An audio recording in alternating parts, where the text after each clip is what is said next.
try and get started, so if I can ask people to take their seats, find a nice place where you're going to be comfortable for a little while. Welcome to the public meeting of the City School District of Albany Board of Education. If you were thinking about speaking in public comment tonight, now is the time to make sure that you have signed up. There is a sign-up sheet on this table over here where there's also all of the handouts that go along with the meeting. We also make all of our documents available online, so you are welcome to do it electronically as well as by paper. Those of you who like to say the Pledge of Allegiance are invited to stand with us if you choose. I pledge allegiance of the United States of America and to the republic for which it stands, one nation, under God, indivisible, with liberty and justice for all.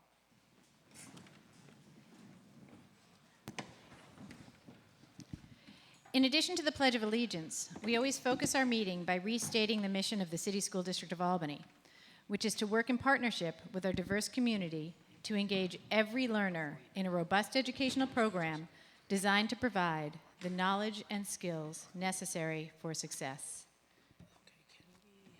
Superintendent Adams? Do you have a report for us?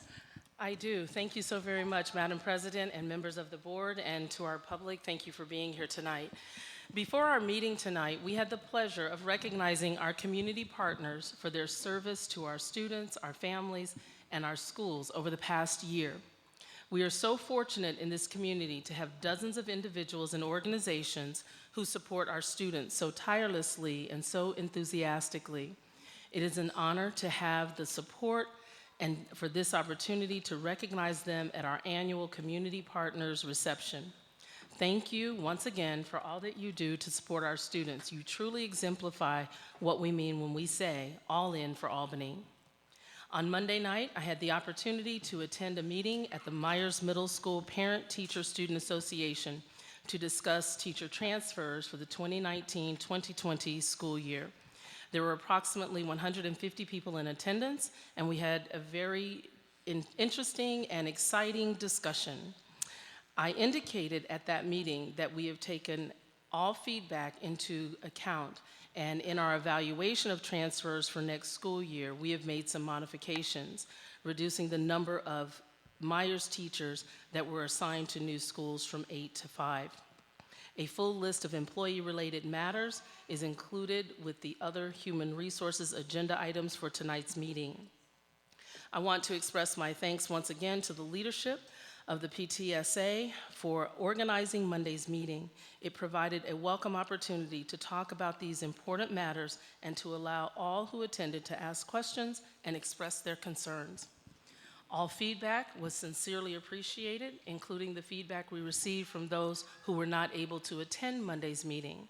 Please know that we will be working over the next year to improve our internal process regarding staff transfers district-wide. Our goal is to assure that our evaluation of every staff member takes into account each person's unique contributions, both in and out of the classroom, the strengths of the instructional practice, collaboration, culture and climate contributions, growth and progress of our students, and that our communication values each individual staff member and each school community. Congratulations to Pine Hills Elementary School on being named a Lighthouse School. In May, a Leader in Me review team evaluated Pine Hills Elementary to assess the program's implementation and results. The team looked at a student self-confidence initiative, responsibility, creativity, self-direction, leadership, problem-solving, and communication. Evidence of those ideals combined with teacher, student, and family engagement and academic results were recorded in a school-specific report that served as a celebration of strengths and a starting point for increased growth and innovation. As stated by Sean Covey, president of Franklin Covey Education, we are thrilled to recognize Pine Hills Elementary as a Leader in Me Lighthouse School. Schools that achieve the Lighthouse milestone are great examples of a strong leadership model, process, and what it means to be a Leader in Me school. Congratulations to Principal Corniel, the faculty, staff, and students and families at Pine Hills Elementary School. Let's give them a round of applause.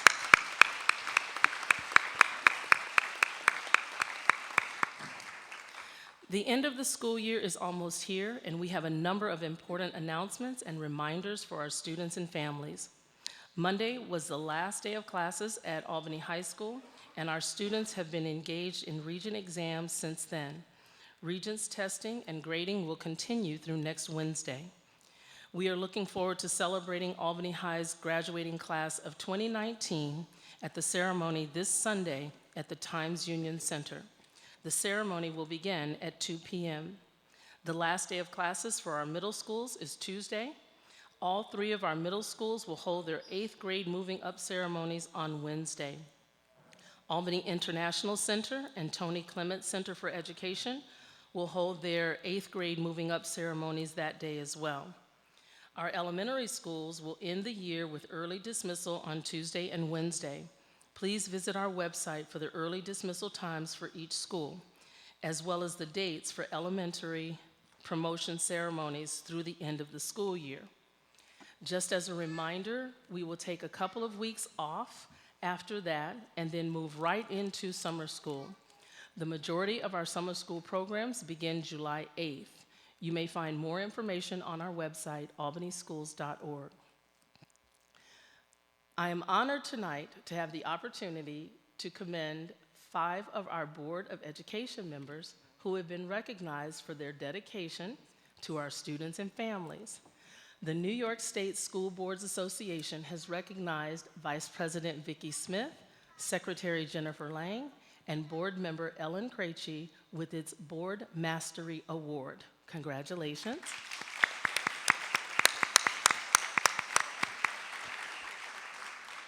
NYSSBA also recognized Board Member Dr. Shradar Shatur with its Board Excellence Award and Board Member Tabitha Wilson with its Board Achievement Award.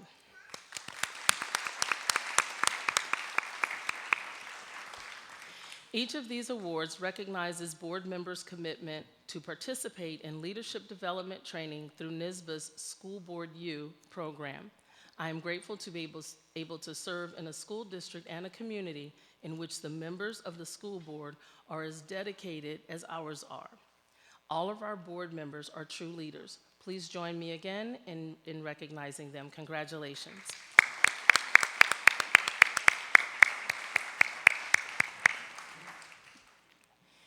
I would now like to invite Toast Principal Teresa Brown to come forward and tell us more about the great things that are happening here at Toast.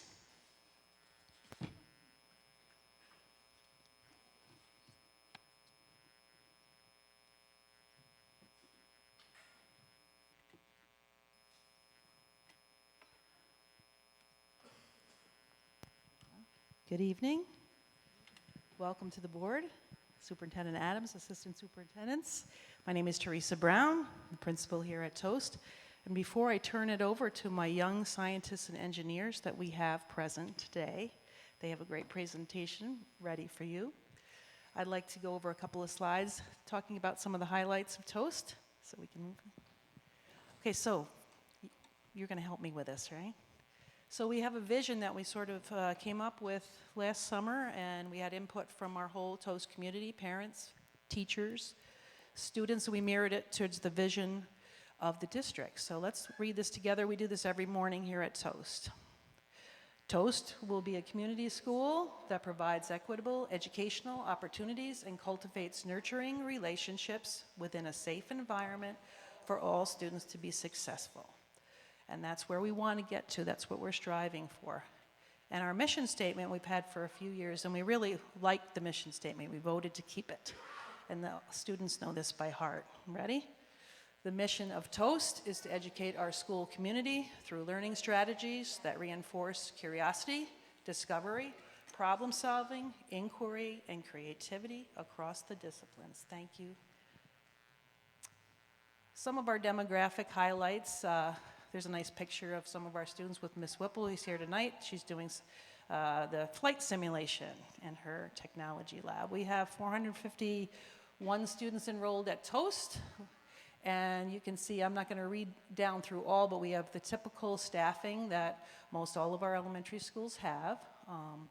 We do have pre-K through 6, as well as 4 self-contained special education classes, as well as science and computer labs.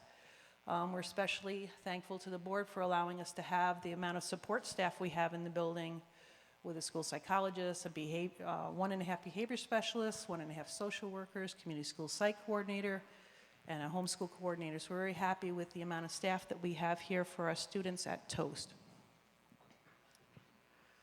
We have a diverse community here at Toast, which we're very proud of. We have 41% African American or Black students, Hispanic or Latino 15%, Asian, Native Hawaiian, other Pacific Islander 25%, white 10%, multiracial 9%, ENL students 12%, and students with disabilities 9%. Some of our highlights from our SET plan from last year, and we're working on a new SET plan as I speak. We have learning targets aligned to all the Common Core standards within the classrooms to provide a focus for our students. We have self-sufficient data teaming. We've data teamed in math for the last few years, and that's really paid off in our data, which you'll see in a few minutes. We have vertical alignment of our math RTI instruction, and we focused this year on numbers-based 10 in all our RTI instruction. We've really begun to share practices in math and formative assessments. We've done a lot of sharing out with our teachers, and especially in the areas of studio and teacher rounds, which we embraced this year to help instruction and to get teachers to share their practices, visit each other's classrooms, and see what works well with our students. Support staff liaisons for all classrooms, so there's a member of our support staff that helps out each classroom in terms of social emotional needs. And our attendance rate is pretty good at 94 point, well, rounded up to 6%. Okay. Here's a picture of more of our scientists, but this is a fall to spring conditional growth percentile comparison from last year to this year. And these are the highlights. These aren't all our grades. We're particularly proud of some of the highest growth we've had in math in a very, very long time. Last year's third graders, who are now fourth graders this year, went up 55.5 percentage points, which is outstanding. And again, in 3 to 4, 21.5. So we've had some nice growth in both ELA and math. This is this year's Peace Parade, which Superintendent Adams and Assistant Superintendent Cecily Wilson-Turner came to and marched with us for a little bit. These are a list of all of our special things that we do. I think we do some more, but we couldn't fit it on the page. We do a lot. This is from our Peace Parade this year. And we did a nice march embracing peace throughout the building and throughout the neighborhood. We had a lot of cars and motorcycles honking on us, and that was fun. These are our Toast Science Fair winners who went on to the Joseph Henry Science Fair. And this is Harriet Weston and Farida Mohammed, who won Mayor Shan's Student Achievement Awards this year. And we have our scientists and engineers now. Are you all ready? 6th grade flying classroom, Hallow Jump unit. I'm going to turn this over to Miss Whipple, who's our computer teacher here at school, and she's going to do some introductions, and then the students are going to do most of the work presenting.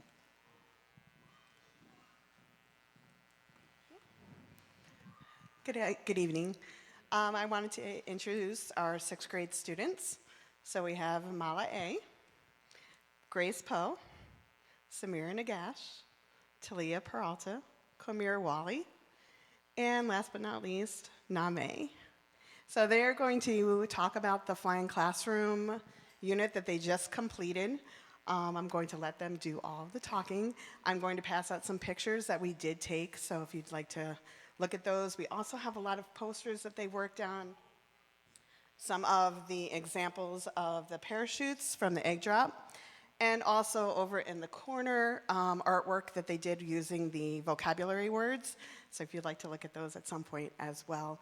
They learned about pop art and graphics in art class and took the vocabulary from the Hallow Jump.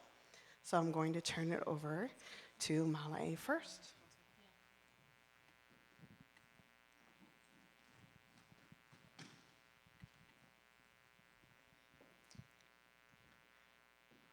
We do special projects at Toast with the Flying Classroom. We met Captain Irving at our school and talked about his expeditions. We used his experiences to learn STEM topics. We worked in groups to make projects, and we also learned about the topics in our special area classes. We really liked it, and it we was were fun, and we can't wait to do more.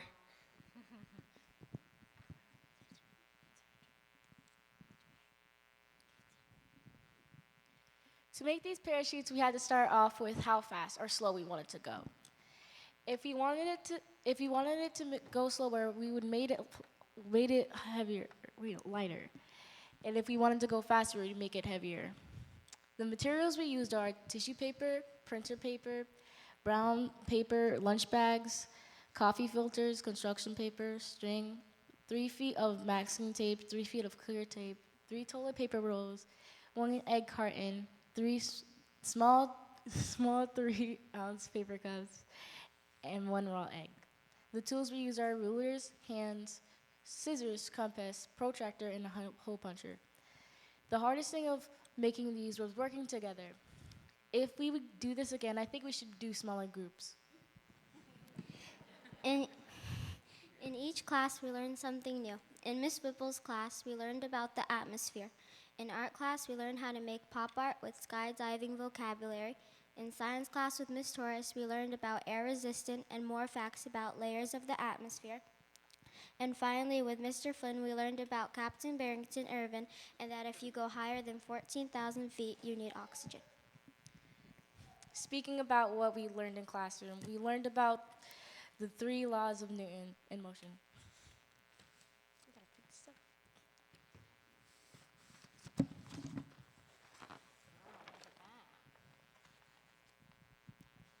The first law of Newton's motion is a stationary object that remains at rest is when you apply a force in an explosion happening in a rocket that forces the rocket into the air. The motion is the rocket pushing itself into the air. I feel like Newton's first law of motion means that an object at rest will stay at rest, and an object in motion stays in motion. Newton's second law is the smaller and thinner the object is, the easier and faster acceleration than in larger and wider objects. If the thrust is the same. I feel like Newton's second law of motion, the acceleration of an object as produced by a net force, in the same direction as net force and inverse proportional to a mass of an object. Newton's third law is the action in gravity pushing down, and always pushing down the rocket. The reaction of force that is applied to the ground that is thrust the rocket into the air, pushing against gravity. I feel like Newton's third law of motion means that for every motion there's an equal and opposite reaction.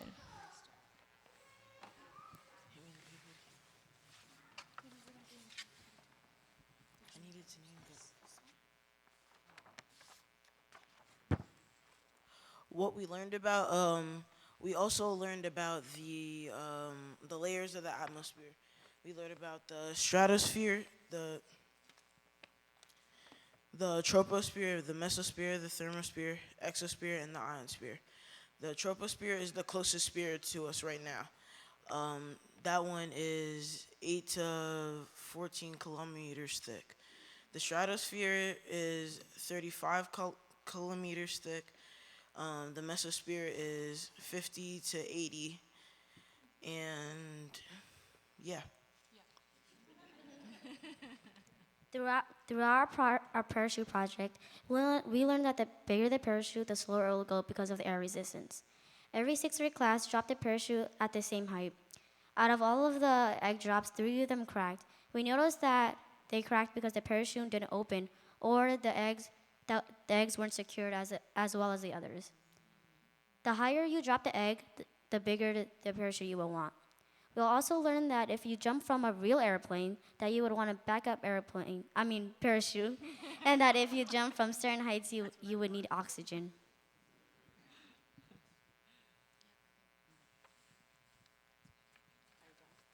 Do you have more? Where's the data?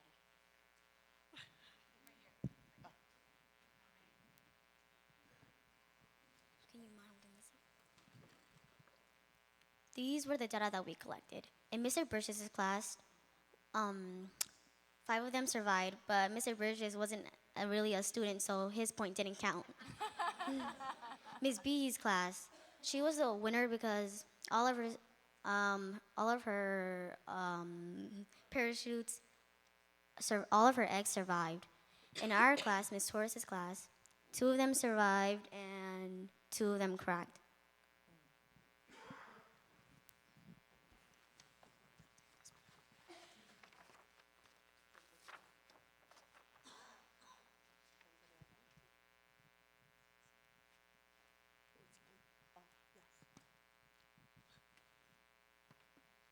Barrington Irvin jumped from 30,000 feet, and that is called a halo jump. They needed oxygen because the layers of the atmosphere was too thin for him to breathe on his own. A regular skydive jump is from around 10,000 feet, and you do not need oxygen. We also met the skydivers that came in and talked about their experiences. Jim and Hugh, they skydived every day and showed us the equipment they used. They also had a reserve parachute if their parachute fails.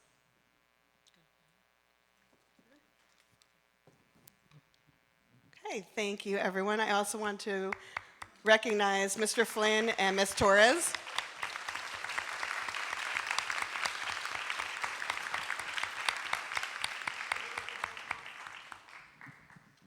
Do you have any questions for the students before they go? Scientists need to rest, so their brains are hurting right now. Any questions from the board? Okay. Well, I Or can comments? ask a question. The class where 2 failed and 2 succeeded, were they the same design or 2 different designs for the parachute? They were all different designs. But with the same materials. And I believe I feel like one of them didn't have enough security around the egg, because if they did, they would have survived. I just have a comment. I thought your presentation was fantastic and phenomenal. Thank you. Thank you.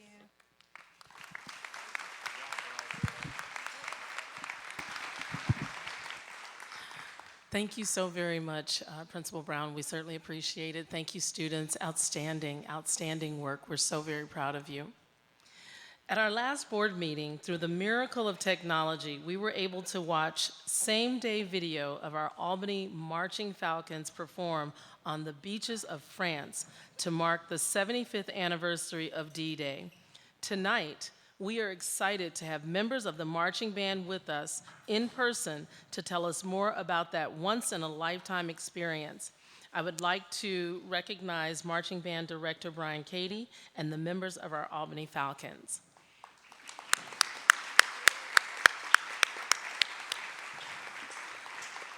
While Mr. Cady and his students are making their way to the microphone, I'd like to express my sincere thanks to Mr. Cady for his exceptional leadership of our marching band program. The Albany Marching Falcons, including our talented Color Guard and Winter Guard students, are outstanding representatives of our school district and our community. I want you all to know how honored we were to watch you perform at this major international event. Mr. Cady, thank you for all that you do to put our talented students in positions to shine, and for all the hard work that you and your team put in to create these types of opportunities for our students. Thank you.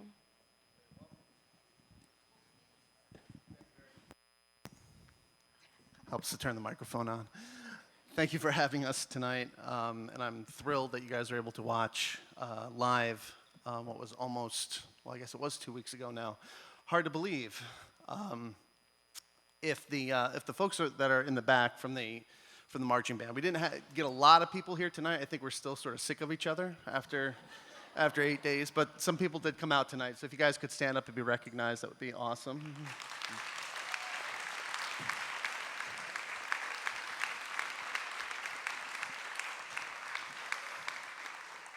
One of the most amazing things about the marching arts programs, and something that I think is sometimes overlooked, is that our programs are open to students in grades 6 through 12.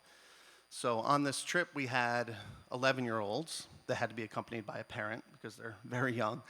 And then we had seniors on the trip as well. We also had 4 band alumni, 2 of which just finished their freshman year of college, 1 that finished their sophomore year of college, and 1 that finished her junior year of college, all asked if they could attend and put on their Falcons uniform one more time and perform with us. So, you know, such a range of ages, but what's amazing for me to see as the director is again, comes across a little bit tongue-in-cheek, but it's the truth. It's the band family element. So we have, you know, 18 and 19-year-olds literally putting their arms around the shoulders of 11-year-olds and guiding them through the program and teaching them what they've learned in their time. So it's very, very special, and I'm thrilled to be a part of it. I would be remiss if I did not thank the Albany community, certainly our Board of Education and our administrators, the Albany Fund for Education and the Albany Booster Club as well for the support for this trip. We were able to raise over $40,000 to offset the cost of this trip through community support, through parents stepping up and doing a massive amount of fundraising. You know, every little bit, as we say, helps the kids. The kids get to do these things, so that was huge. One of the things I do want to mention, because we were kind of back and forth with it leading up to the trip. So the parade on D-Day that we did was along Omaha Beach. And in the 75 years since the D-Day landings, there have been many celebrations about D-Day and commemorations, I should say, not celebrations, commemorations about the event, but never had there been a parade on Omaha Beach on D-Day until this year at the 75th anniversary. So in that parade, now there were celebrations all over Normandy, or commemorations. I keep saying celebrations. It's a little of both, I guess, all over Normandy and France. But on Omaha Beach, there were 2 bands that performed. The Albany Marching Falcons and 400 members of the Florida State University Marching Band. So when we were originally told that we were one of 2 bands doing this parade, came back, well, there's other bands from the States going. Yeah, there were other bands in France and Normandy, but on Omaha Beach, 75 years to the day and almost to the hour of the D-Day landings, it was us and Florida State University. So.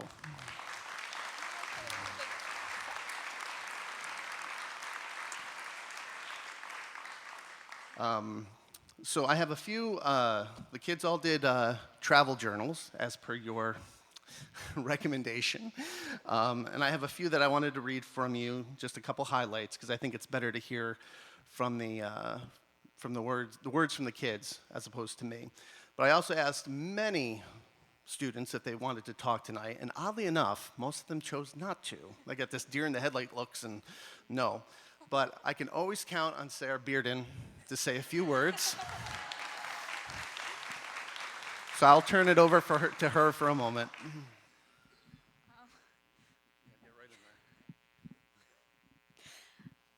Hello, my name is Sarah Bearden. I just finished my sophomore year at Albany High, and I have been playing the flute with the Marching Falcons for 6 years now.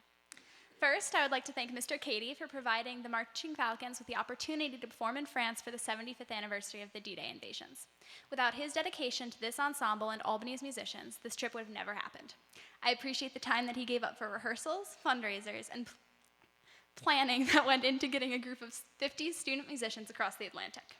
Second, I would like to extend thanks to the Board of Education, the Albany Booster Club, Fund for Education, and everyone in the district administration who supported this trip during the whole process. I would like to share with you all one of my favorite moments from the ceremonies on June 6th. Before the parade, we were performing at a standing concert next to the Normandy National Guard Memorial. Unbeknownst to us while we were playing, a first wave survivor and a fellow flautist had come over to us and was listening to the performance. At the end of our set, every single one of us shook the veteran's hand and thanked him for his service. In addition to this, during one of those pieces, a group of World War II era planes performed a flyover towards where the ceremony was occurring. The culmination of these 2 events brought me and several others of my bandmates to tears. I will forever remember that moment and the entire experience. Thank you again for your continued support of the Albany Music Department and all they do for their students.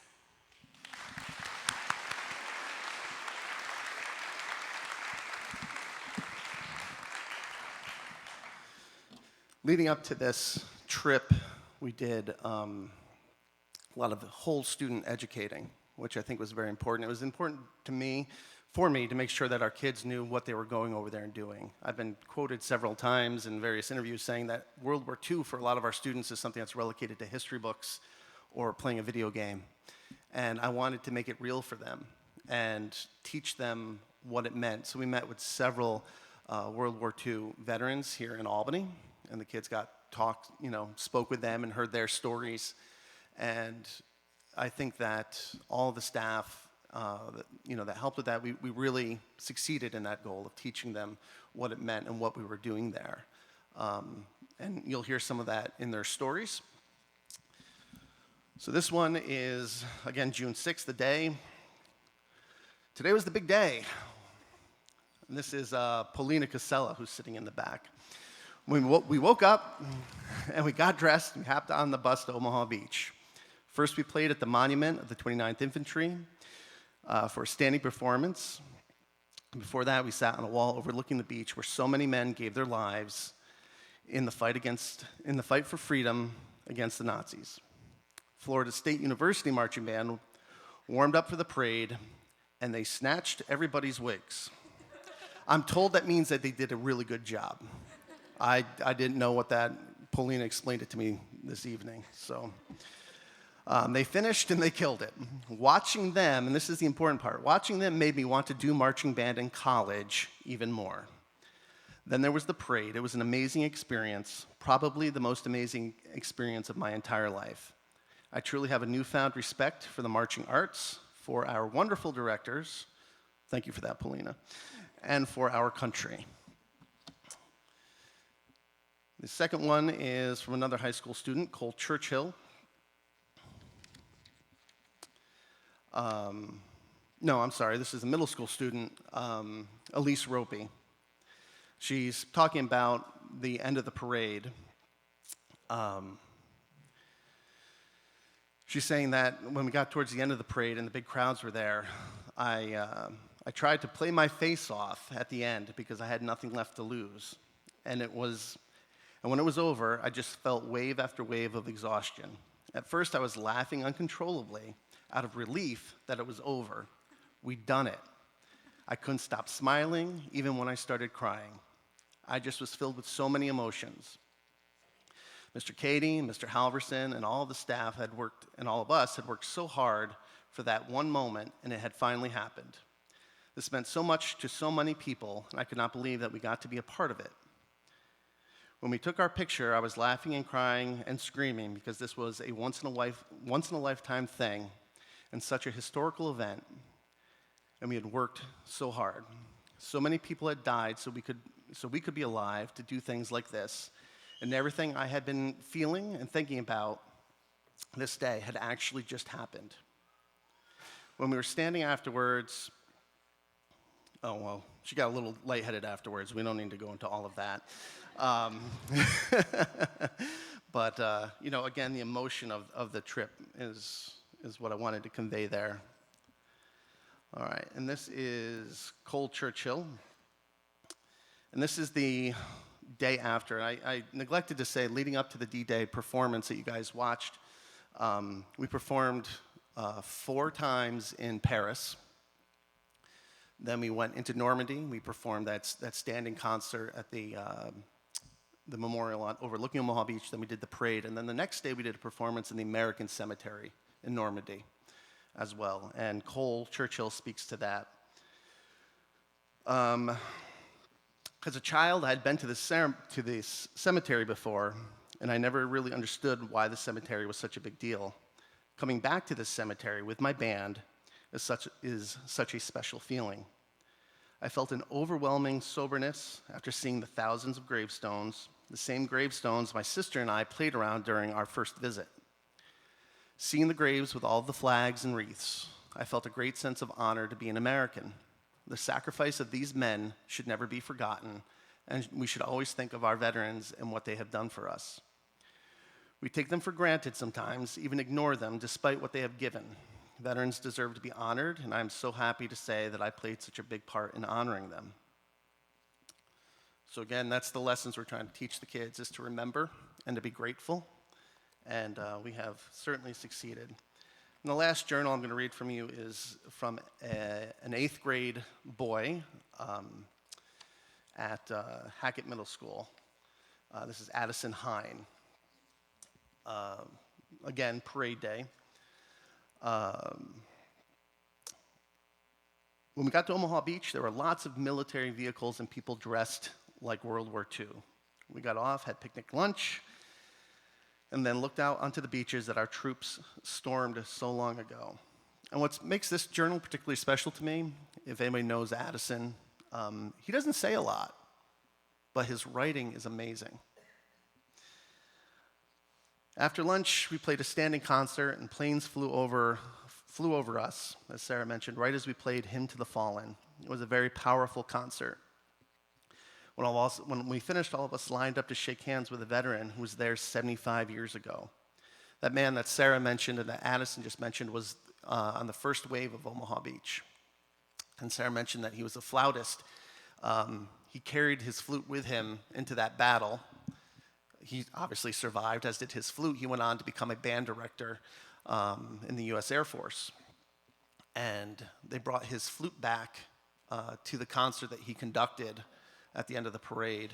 And a young lady in that ensemble played his flute as he conducted 75 years, again, to the day that he was on that beach, struggling to make it up to the cliffs. Addison goes on to say that it was on to the parade, and we marched behind Florida State University. They were huge, and they were really good. I was focused on my parade form and trying to make sure people had a good impression of our band. When the parade was over, we got to meet some of the Florida State University band members. It was very cool meeting people in college playing the same instrument. I forgot that he wrote this in there. Mr. Cady, after the parade, everybody was a little lightheaded and everything, so I went and there was a market there. I bought peaches for everybody in true French form. Thankfully, there was a lady that spoke English and French and was able to haggle with the guy for me. So we got a really good deal on these peaches. But he said, Mr. Cady gave us the most amazing peaches. My peach made a mess of my uniform. Good thing we were done playing in uniform at that point. So again, it's about the whole child experience. A lot of times when we talk about marching band, we think, yeah, we get the kids dressed up, we go and do a parade, and these type of experiences, you round them out. They make them better. And for the men and women of World War II, those that are still with us, it's important that their stories are remembered. And I'm 100% confident that the 50 students that were on that trip, along with their parents, will continue that tradition of honoring them and remembering them. So I want to thank everybody for helping to make that happen, for having faith in me and planning this and trusting me and the staff to get the kids over there and back again. We didn't lose anybody. Except that one kid, yeah, but we won't talk about him. No, everybody came back safe. And I'll just plant this seed before I excuse myself. We may be invited to play the 80th anniversary of Pearl Harbor, which will be in 2021. So that might be coming across your desks next fall, because I'd like more than 6 months to fundraise this time.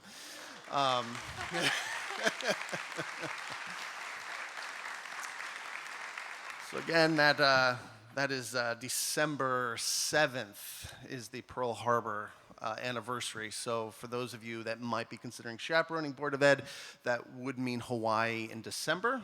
Just throwing that out there. There are worse places to be, but with all the same intent of honoring and teaching and sharing experiences that take our students that are already amazing and helping them become even better human beings. So thank you.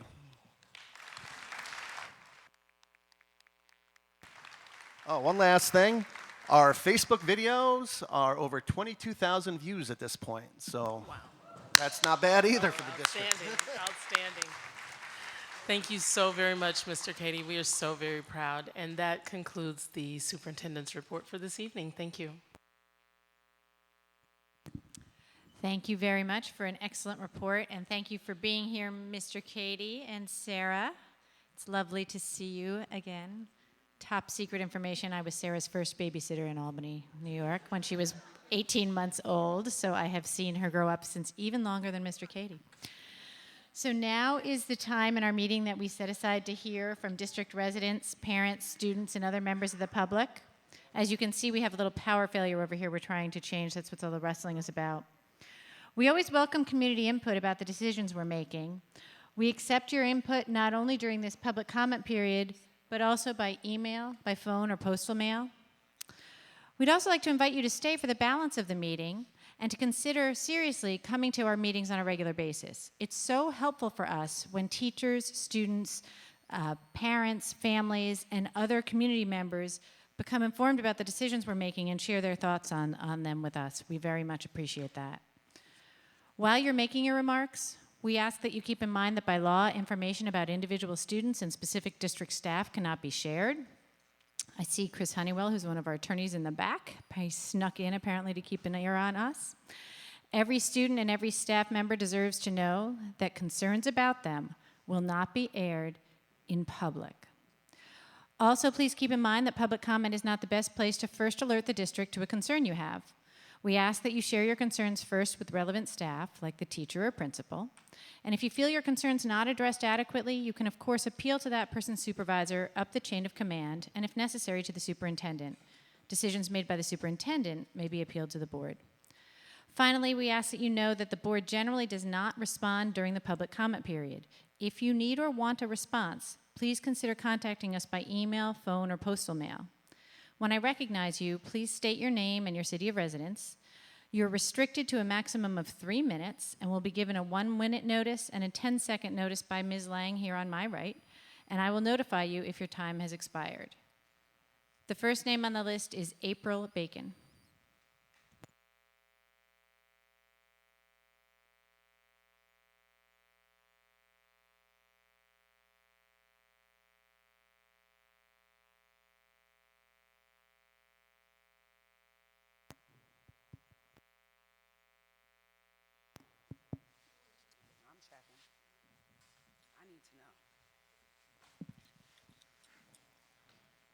April Bacon, Albany, New York.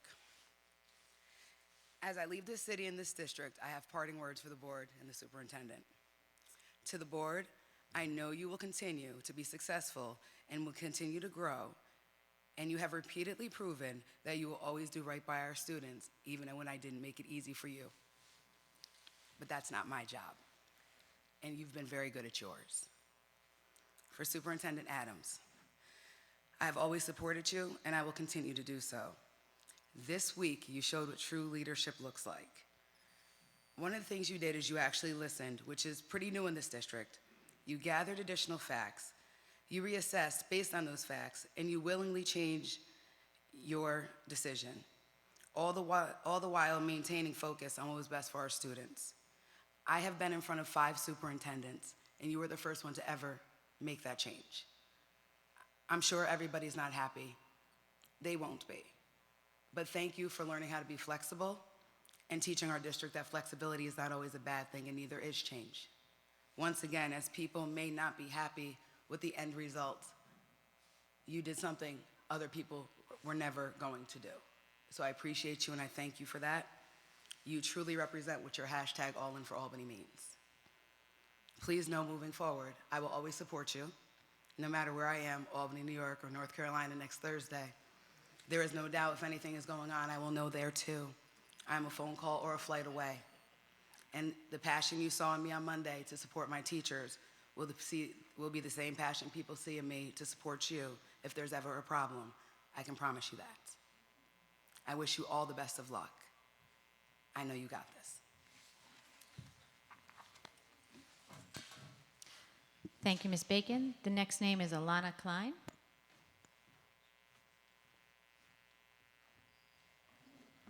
Alana Klein, I'm a resident of Albany. Madam President, I'd like to thank you for your invite to the crowd to stay the duration of the meeting and attend regularly. As you know, I have attended full meetings, but I've got a 6 a.m. shift at work tomorrow, so I'm not sticking around. I also want Mr. Katie and the marching band to know the entire city is proud of you. I saw on the agenda that you're talking a little bit about curriculum and stuff like that tonight. I think coming to these school board meetings, not having a son or daughter of my own, it's nice to see engagement of the student body, students giving presentations all the time, and I think that really keeps our students engaged. I've seen videos on Facebook and of like what's called clap-ins that have occurred at some of the schools, and also some viral videos that I absolutely love where teachers memorize custom handshakes to students, and like they'll line up and 20 kids will know their handshakes and everything like that. I think that really keeps students involved. So while students seem very engaged in this district, I just invite you to encourage your staff and your teachers to keep students engaged, doing even little things like that. Believe survivors, boycott the NRA, Black Lives Matter. Assalamu alaikum. Thank you so much, Alana.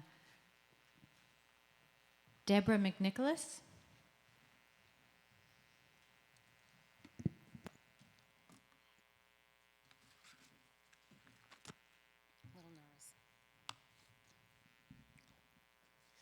Good evening. My name is Deborah Calvo McNicholas. I am a 6th grade teacher at Hackett Middle School, and I am part of a strong, cohesive, and effective 6th grade team. I am also vice president of the Albany Public School Teachers Association. I come to you tonight to speak on behalf of all my sisters and brothers in APSTA, but particularly the close to 90 APSTA members who received involuntary transfer notices on Friday, June 7th. As teachers, we believe that it is all of our responsibility to ensure supportive environments and the best instruction for students throughout the district. We understand that there are factors that make transfers necessary, like the restructuring of middle schools, and we also understand that by contract, transfers happen at the district's discretion. However, it is the unintended consequences and impact of the decisions that we believe need a little bit more attention and reflection. What we may perceive as only happening to teachers also most certainly impacts our children and families. It is cause for alarm on our part when transfers occur that we see as doing harm to the stability of our school environments, and which may occur not because of informed instructional considerations, but instead for capricious punitive reasons. When outspoken advocates for students, colleagues in schools, veteran staff who have spent their entire career as part of the fabric of a single building, and teachers with knowledge of students and families who have forged relationships over time are not valued, we threaten the stability and balance in our schools. We are a system that struggles to find consistency amidst the frequent turnover and staff movement, particularly in administrative ranks. APSTA has often sounded the refrain that teachers, social workers, school counselors, and nurses, we are the ones that stay. We are the individuals who make up the bedrock of the school community over a course of our careers. We are the stabilizing forces that provide strong instruction and mentor new staff, as well as support robust wraparound programs that make our schools true communities. We are the ones who seek to work collaboratively and build trust between staff and administrators, only in some cases to see union building reps move to other sites in favor of less vocal members. Our voices as unionists should be valued and understood not as causing problems, but rather as solution-driven, ensuring that all our students' needs are spoken for and that none of us sits silent as ill-advised decisions may be made. Yes, it is the district's purview to transfer staff as they see fit. We simply ask that in the case of a transfer, we consider all the factors and consequences of the change. How will this move affect what is working in the school? As we move people from building to building, are we considering the broader impact on our children and our school communities? Are we creating an environment of perpetually unstable footing where the only workplace constant is change? A staff that understands itself to be valued, trusted, and supported by its administration is more able to provide for the students, more capable of giving wholly of themselves in the school to the school community, and is the foundation upon which the successful future of the schools, the district, and most importantly, our students will be built on. Thank you.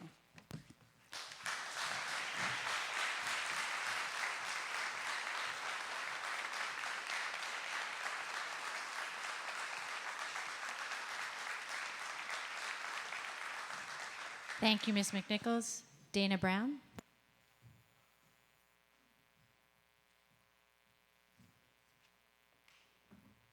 Good evening. And thank you for the opportunity for allowing me to speak tonight.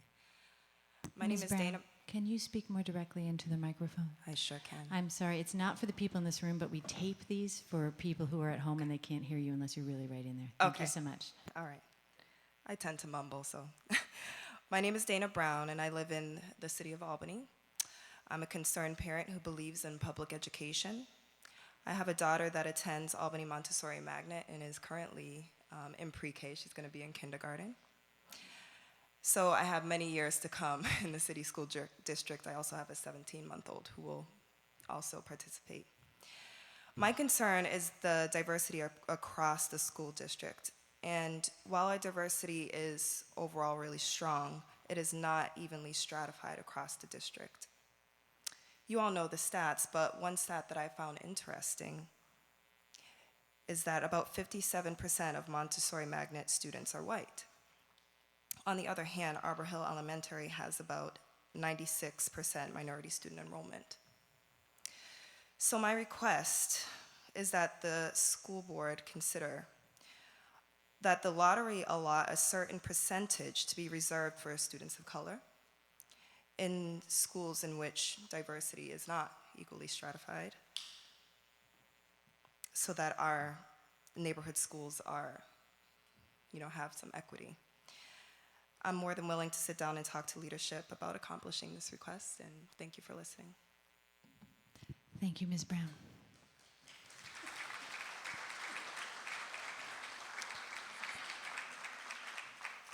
John Davis.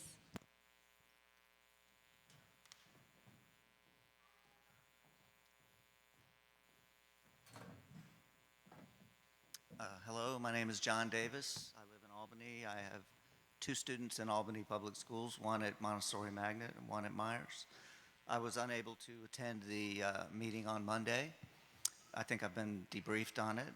Thank you, Superintendent, and the rest of the administration for taking all of that input and clearly thinking about it and internalizing it and reacting to it in a positive way. I'm going to speak about something that the union rep spoke about. I didn't know they were going to be here, but I'm going to do it in a more dry and matter-of-fact way. I've worked for a state agency for over 30 years. I did a term on the Albany Public Library Board of Trustees, and I've sat on decision-making boards almost innumerable through my career. And I think that I don't know exactly what happened with the original decisions to do the involuntary transfers that affect me personally at Myers, but I think there's a more collaborative way to make these kinds of decisions. And I've experienced in my agency top-down management when crises or potential crises in staffing occurred, and I've experienced more collaborative teamwork kind of ways to address crises or potential crises. And I think that could be more explored here and used more in a more respectful way. And then what happens is, if you do come down to something that's kind of unpalatable to chunks of the community, at least you've had process. And it doesn't result in meetings like what I have heard occurred on Monday with some pretty angry people for some pretty good reasons. So I'd suggest that a more collaborative approach to addressing these sorts of personnel things that are always difficult should be considered. Second thing, specifically the Myers incoming 8th grade health class scheduling debacle. That's really too bad. I personally would have rather my daughter have health class earlier than 8th grade, but that's the way it's going to happen. But I think that when administration decided to shift health from 7th to 6th grade, which is fine, it's not my field, that the very next decision should have been, what are we going to do about these 7th graders who are not going to get health in either 6th or 7th grade? And it was kind of a surprise in spring this year to find out that, hey, my daughter's going to have to either go to summer school for health or give up part of her lunch next year or give up one or another electives. And that's a lack of planning. I don't know, I don't want to say a who, because I don't know at what level of the org that absence in planning occurred, but I think it needs to be looked at, and where that I perceive gap in planning occurred needs to be looked at in detail. And for the record, my wife, who was very vocal at Monday's meeting, babysat the president's son when he was an infant. There's a lot of babysitting going on as we try and survive in parenthood here. Thank you, Mr. Davis. Erin Tobin.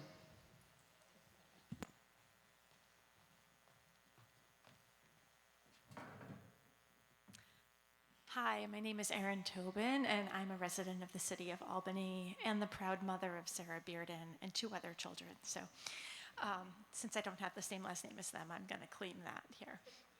I am also the co-president of the Myers PTSA, and I wanted to come and speak to the board and to the superintendent and to the administrative staff and assistant superintendents and express our appreciation for your attendance on Monday, for listening, for receiving, for modifying the initial plan, and for making a commitment, and this is, I think, a piece to be underscored as the teacher from Hackett stated, and for making a commitment to changing that procedure in the future regarding transfers. So we look forward to, and I look forward as a parent of a 4th, 6th, and 10th grader right now to whatever us parent community can do to be a participant in that process.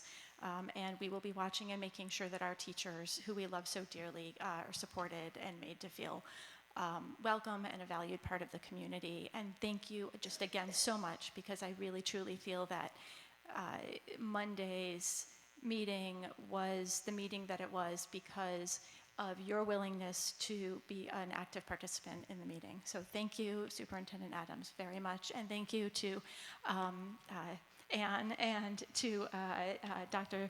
Shitar for attending and for listening as well. So thank you. Thank you, Ms. Tobin, who has excellent taste in babysitters. Next person is Enrique Lopez.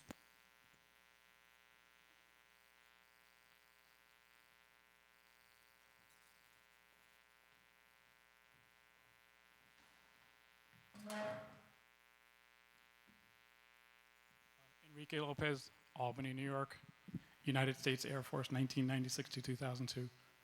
I had the incredible opportunity to be one of the parent chaperones on a trip to France a few weeks ago. And I also had the wonderful fortune to discover that 2 of the other adult chaperones were themselves prior service. Among the 3 of us, our separation ranks of Airman First Class, Specialist 4, and Staff Sergeant. On behalf of the 3 of us, I will say that the Albany Marching Falcons did honor and justice to uniform service and why we put on our uniforms 15 and 20 and 40 years ago.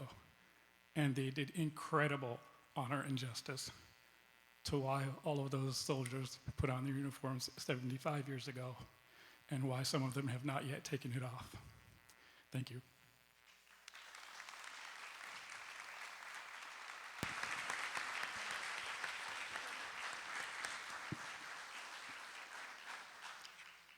Thank you, Mr. Lopez. That concludes public comment for this evening. And we now move to the part of our agenda we call routine consent. During this part of the meeting, we approve routine matters for the district. This usually includes items such as contracts, field trips, hiring of personnel, and other similar matters. We vote on these as a group with no discussion, which allows us to use our meeting time more efficiently.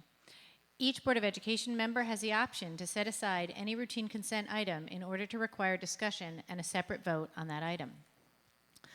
I will now entertain a motion to adopt the routine consent agenda. Ms. Wilson, seconded by Ms. Smith. Are there any set-asides? Ms. Alexander-Mann. To set aside the Girls Beyond, the Extra Classroom Club, and the MOU.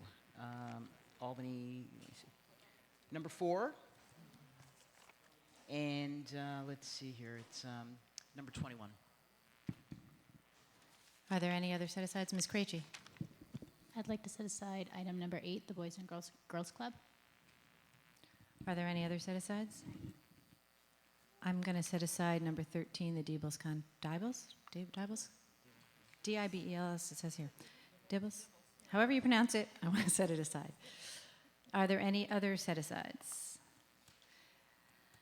All in favor of adopting the routine consent agenda less the new classroom club, the Boys and Girls Club contract, the Dibbles contract, and the MOU for Youth Can? That is unanimous. That is unanimous. I'm going to take these in the order they were on the agenda, not in the order we stated them. So the first is going to be the new extra classroom club. Can I have a motion to adopt this? Ms. Smith, second by Ms. Wilson. Is there any discussion? Ms. Krejci. No, sorry. Didn't mean to raise my hand. Oh, I'm sorry. Right. Ms. Alexander-Mann. Yeah, I was excited to read about this club. I think any opportunity that encourages young women to experience STEM or to have STEM experiences is really important. So that's my comment. Terrific. All in favor of this contract? That is unanimous. Ms. Wilson, you're in favor? Yes, okay. Next up is the Boys and Girls Club contract. May I have a motion in favor of the Boys and Girls Club contract? Ms. Smith, second by Ms. Lang. Is there any discussion? I just wanted to comment that under the measurable results, we had a consulting service do some site visits and analyze some data, and it looks like a lot of the data as far as the results were just kind of listed as TBD and not broken out. And some of the stuff about the site visits, you know, the written language, just for the record, says, you know, overall things are pretty good, but then the quantitative ratings are like highest rating across the board. So there's kind of a discrepancy there. I kind of felt like, since we're probably somehow paying this agency to do the site visits, I think I would like a little better, just in general. It doesn't make me want to not approve the contract, but it made me feel like it wasn't a really, it wasn't as helpful as it could have been in that regard. Any other discussion?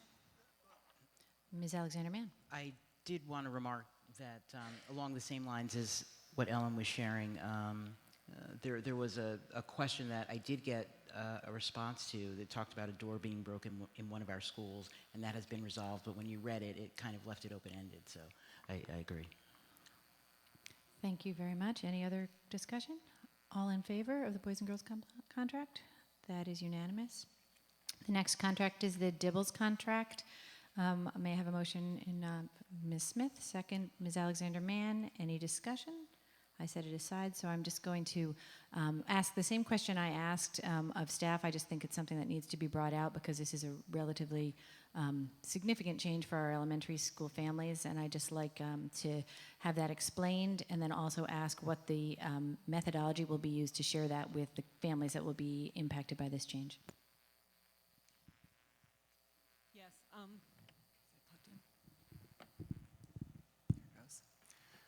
Good evening.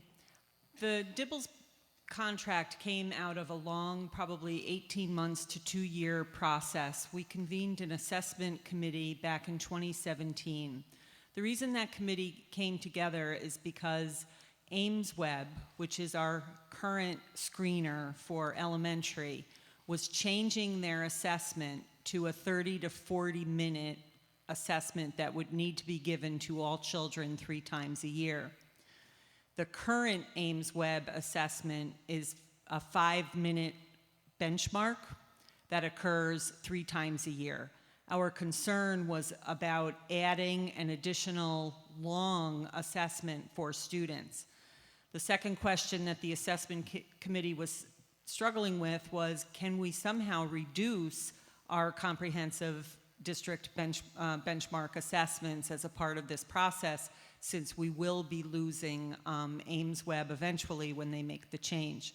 They were originally going to change in June of 2018, but extended that to June of 2019. That gave us time to really be thoughtful about our research and investigation and conversations in the committee. We actually did a very small pilot of a couple of other vendors. We had conversations about the role of NWEA in the district, and ultimately came to the conclusion that there was no one assessment that would provide what our universal screener, Ames Web, provides and NWEA provides. There was no way that we were going to be able to combine those 2 assessments with a different vendor. So our next level of thought was, well, then how do we not increase assessments for our students in the district? And so we reached out to Dibbles. Dibbles is actually a very old tool. It's been around a while. Very reliable, very well done, and very similar to Ames Web. The training for Dibbles will be minimal because both systems are very similar. The test is similar as well. It's a 5-minute probe. It's a teacher and a student sitting together for that 5-minute period of time to do that benchmark 3 times a year. So the children don't even necessarily see it as a test. It's more that they're sitting with their teacher and talking about what letters they might know, depending upon the level of the test. So this was a good decision, I think, in the end. We really did not want to give up NWEA in any way either, because we have 7 years invested in it and all that longitudinal data that informs our decision making. So we proceeded with negotiating the contract with Dibbles. It's actually also a less expensive product, and allowed us also to access Easy CBM in a systematic way for our middle school level, which is another progress monitoring aspect of our RTI system. So I hope that wasn't too much schoolese, but in terms of communicating with parents, we probably will, I haven't spoken to Ron much about this, but I'm thinking that we will communicate with that, about that over the summer, our back to school letters, any of those newsletters that go out early in the year. But the parents won't see any big difference. The tool is incredibly similar. The reporting will be similar as we move forward. Thank you very much. Any further discussion on that? All in favor of adopting the Dibbles contract? That's unanimous. And the last set aside was number 21, the MOU for Youth Can for TCCE. May I have a motion to adopt that? Ms. Krejci, seconded by Ms. Wilson. Is there any discussion? Well, I just wanted to highlight that I was very excited to review the MOU, especially learning that Tony Clement is going to be a formal partner. We're giving students in that setting the tools they need to create change in their communities, and I think that's very positive and should be highlighted. Thank you very much, Ms. Alexander-Mann. Any other discussion on that? All in favor of adopting the MOU? That is unanimous. Okay. We have for many years established a method where we do our action items at the beginning of the, I almost forgot something. That we have now adopted routine consent, and I wanted to just take a quick moment to note that when we did adopt the routine consent agenda, among the many things we approved was an extension of the contract for Superintendent Adams. On behalf of the board, I wanted to note that we believe that the superintendent is doing an exceptional job in leading the district, and we are pleased to have extended her contract through May of 2024.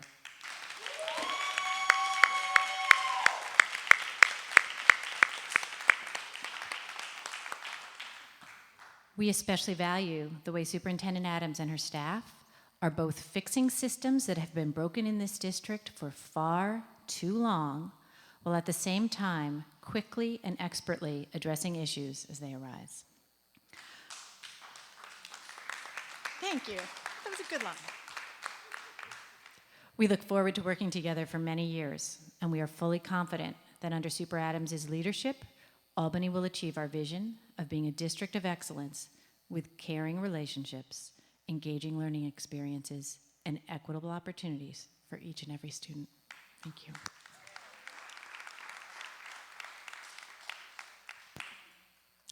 Mrs. Adams, would you like to speak to the crowd? So it's very rare that I am almost speechless, but I will say that I want to say thank you so very much for the opportunity to serve the students, the families, the teachers, the administrators and support staff, and especially the board, to just serve and do the very best job that I can in working through any of the challenges that come forward and bringing us through whatever we need to go through on behalf of our students. It is truly an honor and a privilege to be here in the city of Albany, and it is one of the most exciting times of our lives. We are right on the cusp of being able to make sure that we are purposeful and intentional about the actions that we take for the betterment of our students. And I focus on our students while at the same time thinking about we have to make sure that it is not just about our students, because they are at the core and the center of every decision we make, but we also have to care for all of us who take care of the students that we serve. And that is a very hard balancing act that we have to do, but it is a necessary act that we have to do. And so I thank you for having confidence in me. I thank you for trusting me. I thank Cabinet for all the support that you give each and every day. It is phenomenal to come to work with some of the brightest people on the planet who work endlessly each and every day with my 4 a.m. emails and my text messages relatively late at night. And I thank you for being there to support and move our district forward in a very collaborative way.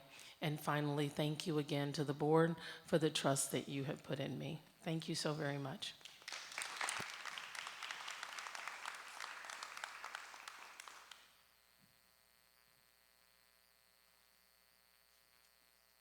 Okay, so for the last couple of years, we've structured our agenda so that we do all of our actions at the beginning and then we move on to discussion.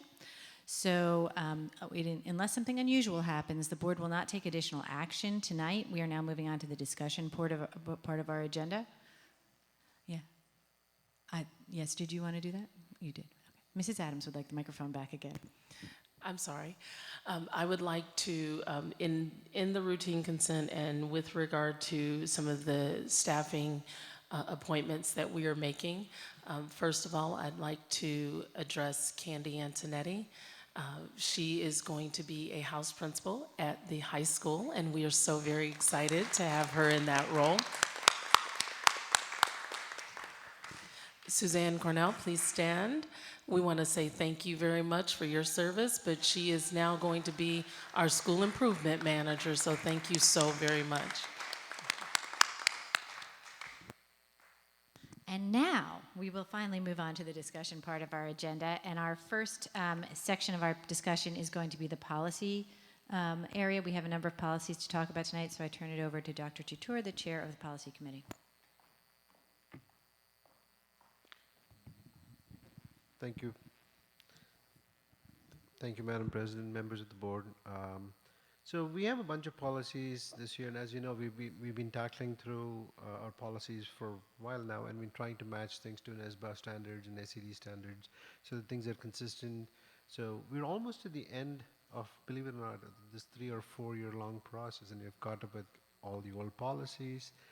But there are some policies that have to be reviewed on an annual basis. So what we have before us are the policies that have to be reviewed annually.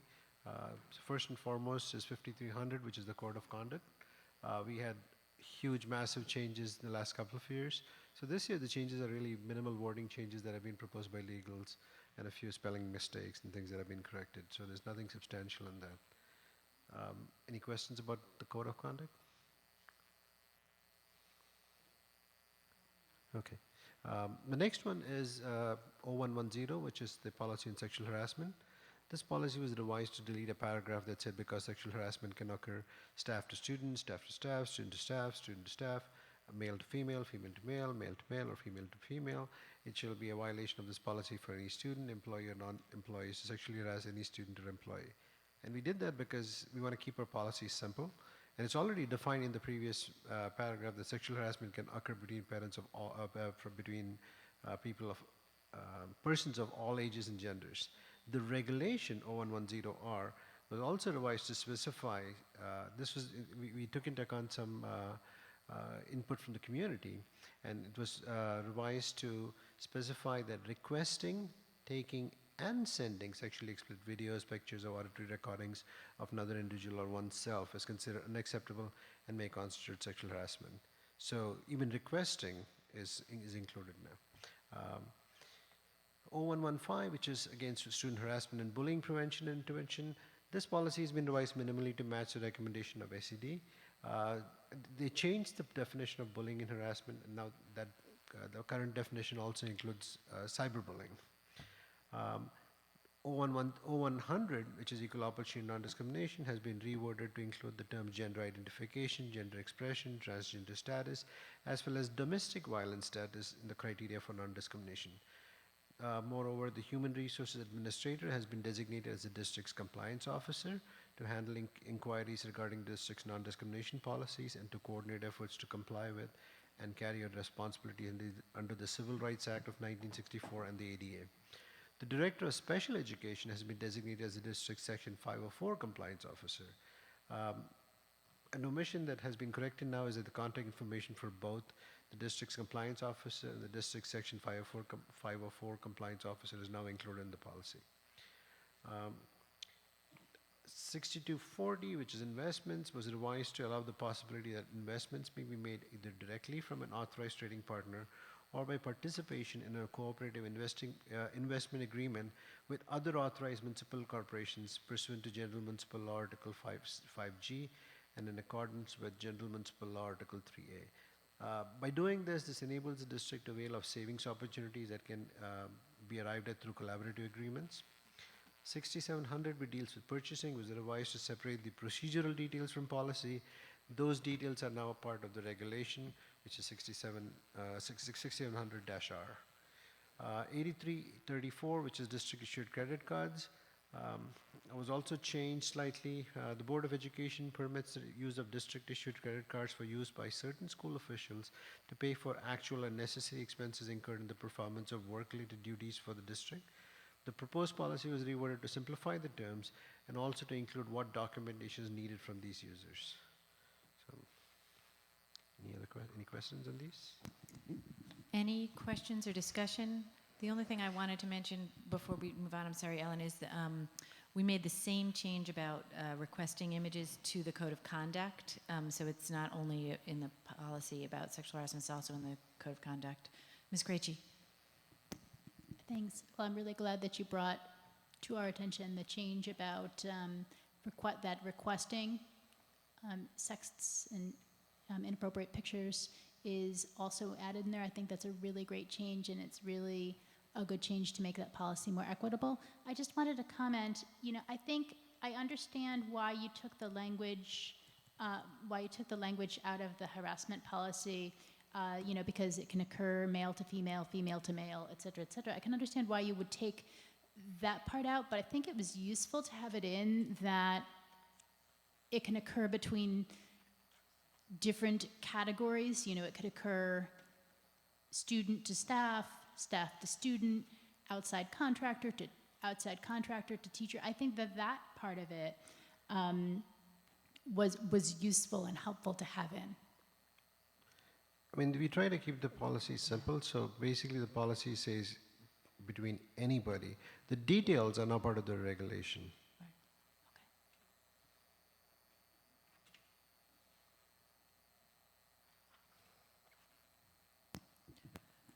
other conversation on that point or any other point regarding these policies?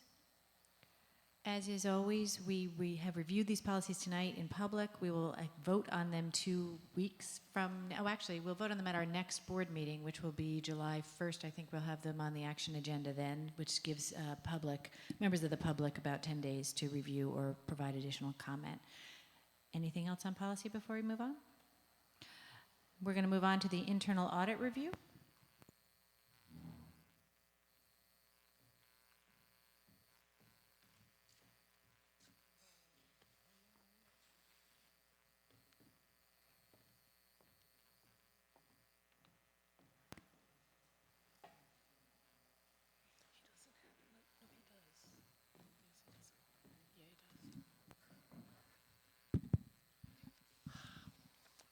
Good evening. I have a short presentation just to provide an overview of the most recent internal audit.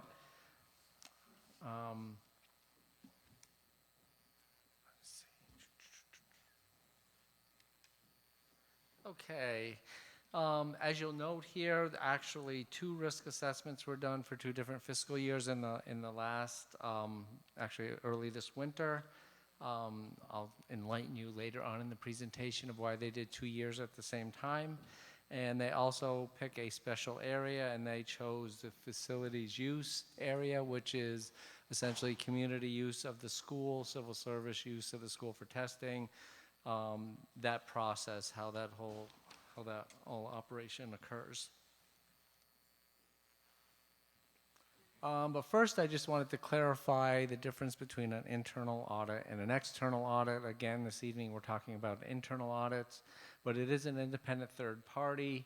They actually are providing consulting activities designed to add value and improve in an organization's operations. They look at the effectiveness of our risk management, our internal controls, and our governance processes. Best practices are often used as their benchmark, so when they make recommendations, it typically is comparing what we're currently doing to best practices. External audits, on the other hand, are primarily a review of the financial statements. It's a huge audit. Don't let the way I describe that. It actually occurs over 3 or 4 months and ends up being about 75 pages single-spaced.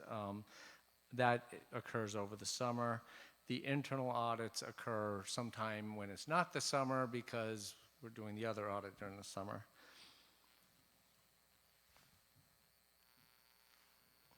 So there are some limitations to the internal audit. One of them is that, again, they're really primarily focused on what you're doing versus best practices in every area they look at. They really don't take into consideration the cost of implementing the best practice in terms of additional staffing or administrative time or even clerical time. Again, their primary goal is to minimize risk and improve the internal controls. So what we find, and all districts have this similar experience, sometimes they make recommendations that are not implemented or because they're just not practical, and it may cost you $70,000 of a staff position to look at managing a process that's actually already being done by one person. They may want other people involved. The other thing that can occur, and sometimes we are able to do this as well, is you can institute other compensating controls. So maybe it's not exactly what the auditors want, but we can do it a different way that is more practical and more time efficient, and they will accept that as a change. So we look at always trying to do that first, implement a compensating control, or sometimes we can do exactly what they ask as well.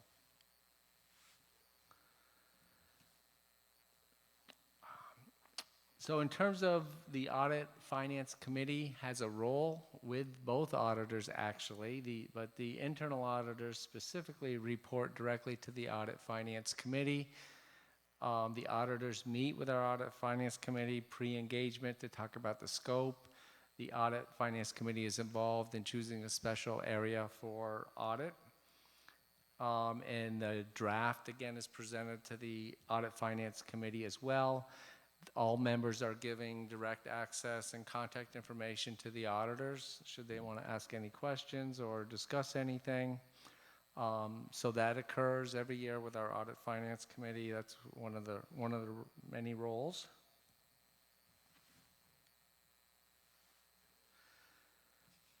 So this winter we actually completed 2 fiscal years of internal audits. The reason being they did 2 years. Historically, they would do an internal audit on the previous fiscal year that was closed. This year they wanted to do that one, which is the one they normally do, but they also wanted to get us current and actually audit the current fiscal year we were in, even though we were only about halfway through it. And this will put us on the calendar in future years. They will always be auditing the current fiscal year. So there were basically 2 audits going on. As I mentioned in my notes and briefings to the board and the audit committee, anything that wasn't resolved to their satisfaction or something we determined wasn't practical to do it, that would be carried forward on the next year's audit, on the 18-19 audit. So really, if you just focused on the 18-19 audit, you captured any current issues or suggestions they had, and you also had anything that was carried forward from the previous audit. So I'll briefly discuss some of the recommendations. There's a full report response that we provided to the board and to the auditors. It's in a lot more detail than this, but I just wanted to hit some of the issues that were discussed or recommendations brought forth. The first one is on payroll. They had recommended further restricting user rights. For example, we have 3 people, 3 payroll clerks, because we pay a couple thousand people every 10 days. In an ideal world, they would only have 1 person that actually can make those type of changes. It's not possible because of the volume. So what we do is we let 3 individuals actually enter the information, but there is an audit report that we produce and it's signed off on by a director before we proceed and print the checks. So that would be a compensating control. Another thing they've asked for is to match the teacher substitutes with teachers. So here from an audit standpoint, you want to just make sure if there's 50 teachers absent, you don't have 60 subs that day. So ideally, you would match up every single sub with a teacher. SubFinder already does that to a large degree because there's a teacher absent, it reaches out, someone responds and takes that slot. We really weren't overly concerned about that, and also actually at the building level too, there's service sheets, and we changed the form a year ago to request at the building level that they let us know if it's already not determined who they're subbing for. We don't have, I think the problem they're worried about, we can never get enough subs to fill every absentee. They're just, with the tight labor market, there aren't that many people out there. So we typically will have, we will always have less subs than teacher absences. And then there's coverage teachers have to do, etc. The other issue there was employees, they would like that physically pick up their payroll checks once every year instead of direct deposits or sending them to the building. That's a practice we had implemented for years. We did miss a year because we had 1 out of 3 payroll positions was vacant for a year due to circumstances beyond our control, but we were very short-staffed, and that's a very labor-intensive process to go to every building during the year and collect and show IDs, and it takes the people right out, our people right out of the building. So that is being reinstituted and will in the future. There was just a lapse there.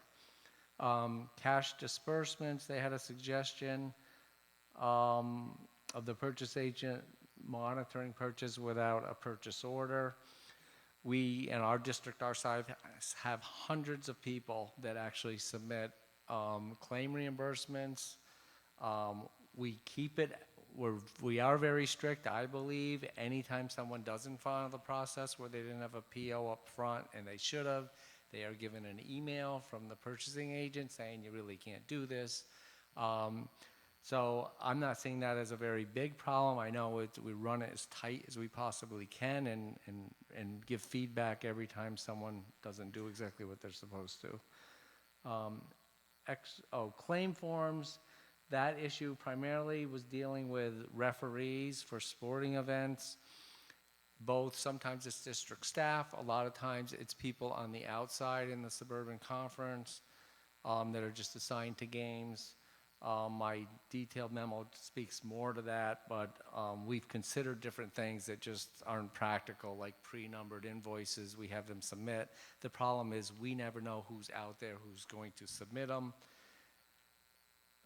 We would have to just give a bunch of people a lot of paper forms and would probably never see most of them ever. And then other people that needed them wouldn't get them because they came on late in the game, or late in the process. So we're going to actually give an advisory memo out on that in terms of descriptions on the submittals to try to better control that, but that is a tremendous challenge. Extra classroom, they just had made a suggestion about packing slips should be reviewed and filled with the order. That is the normal process. What we do is if there is no packing list and it's missing, we require the people, again, this is just extra classroom funds. Again, you have over 100 people with high turnover, managing them from year to year, submitting information. So a packing slip would come with 5 cases of mugs. Someone should provide that to the business office. When they don't, we ask for them to do a handwritten inventory and sign it, or in some cases, just take a picture of what we have. So I don't see that really as a big problem. And then they also want us to create budgets for each individual extra classroom club. We really work hard to accomplish that, but we don't get 100%. Again, it's 100 different people literally are involved, and they change from year to year. So we do chase that. We do train on that. We can improve it. It may not ever be 100%. But these, again, are small funds, small activities. It's typically a teacher, advisor, and a student are in charge of each extra classroom club. Let's see. Moving along, the general ledger. This is, I think, a finding in almost every school district. They would like further restriction of administrative rights to the IT department and nobody else. The problem with that is, and probably why most districts get cited for this, there's so much intricate details and levels on the tree of rights. The IT never really, any IT department really doesn't have the absolute expertise to say, you know, who's going to do a purchase order, what's that versus a requisition versus who can see accounts receivable, who can create invoices. There's all this minutia of massive detail and levels. What we are doing to improve it long term is defining groups better so that we can say a payroll clerk left, here's a new one, just assign those rights as a group. So we do believe over time, and we just upgraded all the accounting software like a year ago. Between the new tools in the software and us trying to do that better, we think that will, over time, we might even be able to eliminate that concern where IT could actually do it all because they just have to know the groups.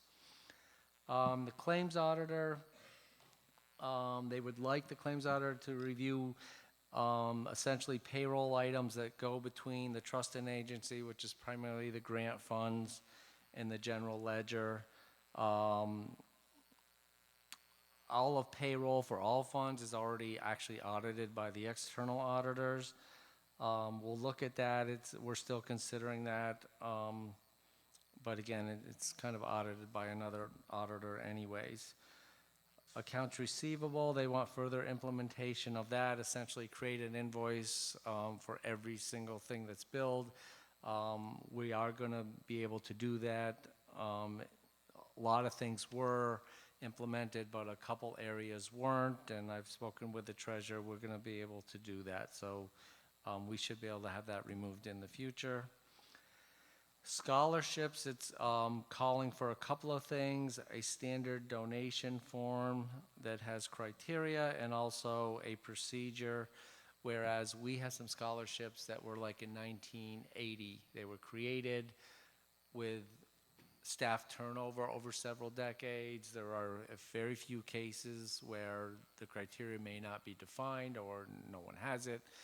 So basically, they want a procedure when that does occur.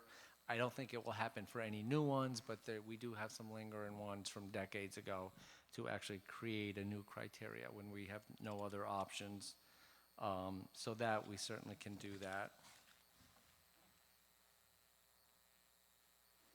They also looked at the information technology area.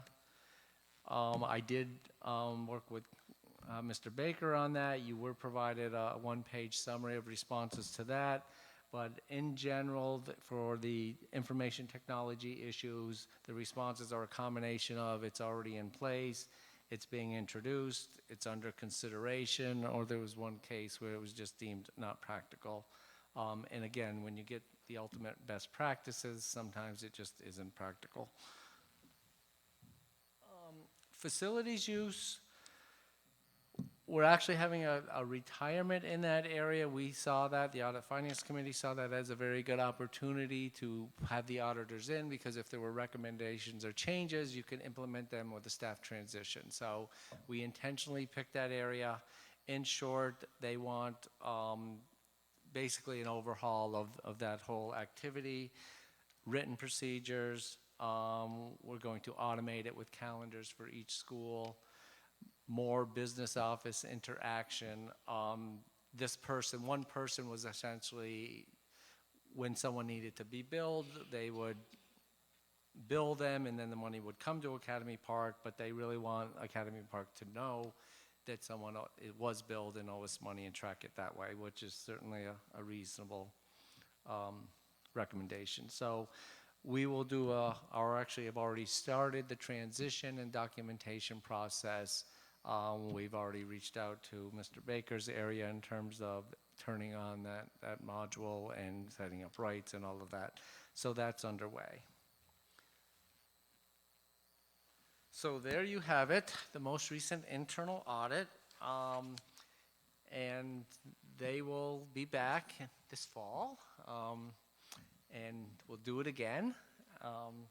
But we will have some improvements made and implemented before they come back, because we don't want everything to carry forward again. So there you have it. Thank you, Mr. Hogan. I know that the board read with interest all of the details that was behind the PDF as well, so are relatively well versed in the information you provided tonight. Does anyone have any questions, comments, or feedback for Mr. Hogan at this time? Ms. Gracie, Chair of the Audit Committee. I just wanted to say on behalf of the Audit Committee, thank you very much for all the work you've put in over the past few years, helping guide the district and get us where we need to be. And thanks for continuing to improve our systems and our methodologies to get them on track. Thank you. Ms. Smith. Yes, I echo that. Thank you, Mr. Hogan. Just a quick question, and I think it makes sense to me, but is it when you said that one of the recommendations was in payroll for employees to physically pick up their payroll checks once annually, is that for verification purposes? Yes. Okay. Yeah, the concept is I have rights to enter new employees. I put my cousin on the payroll that doesn't even work for us. If that was set up as a direct deposit, that could go on forever. But what the physical check does is we actually in payroll will send our payroll clerk out, and we will go to a building, and we hit every building. We will schedule like a couple a month and actually require a school picture ID before we will hand you your live check or a direct deposit check. We've been doing this for several years. We've never had an instance of discovering a non-employee, but it's basically a risk management and internal control issue to do that. Anyone else? Dr. Chittor. First and foremost, I just want to say thank you. This is probably your last report to the board, right? Yes. You mentioned the thing about the administrative privileges for multiple users. I'm wondering if one way to do it would be to have technology coordinators or super users within each department. And so if you need to add only one person is authorized to add somebody temporarily or what have you, and then IT would still know. That would help you get over that. Well, if that one person is not there, and you need to put somebody else who can do it without waiting for IT to come in and turn the button on. Right. And we do have only one administrative person in the business office, it's not me, actually has those rights and does communicate. She physically doesn't make the changes in the system of rights.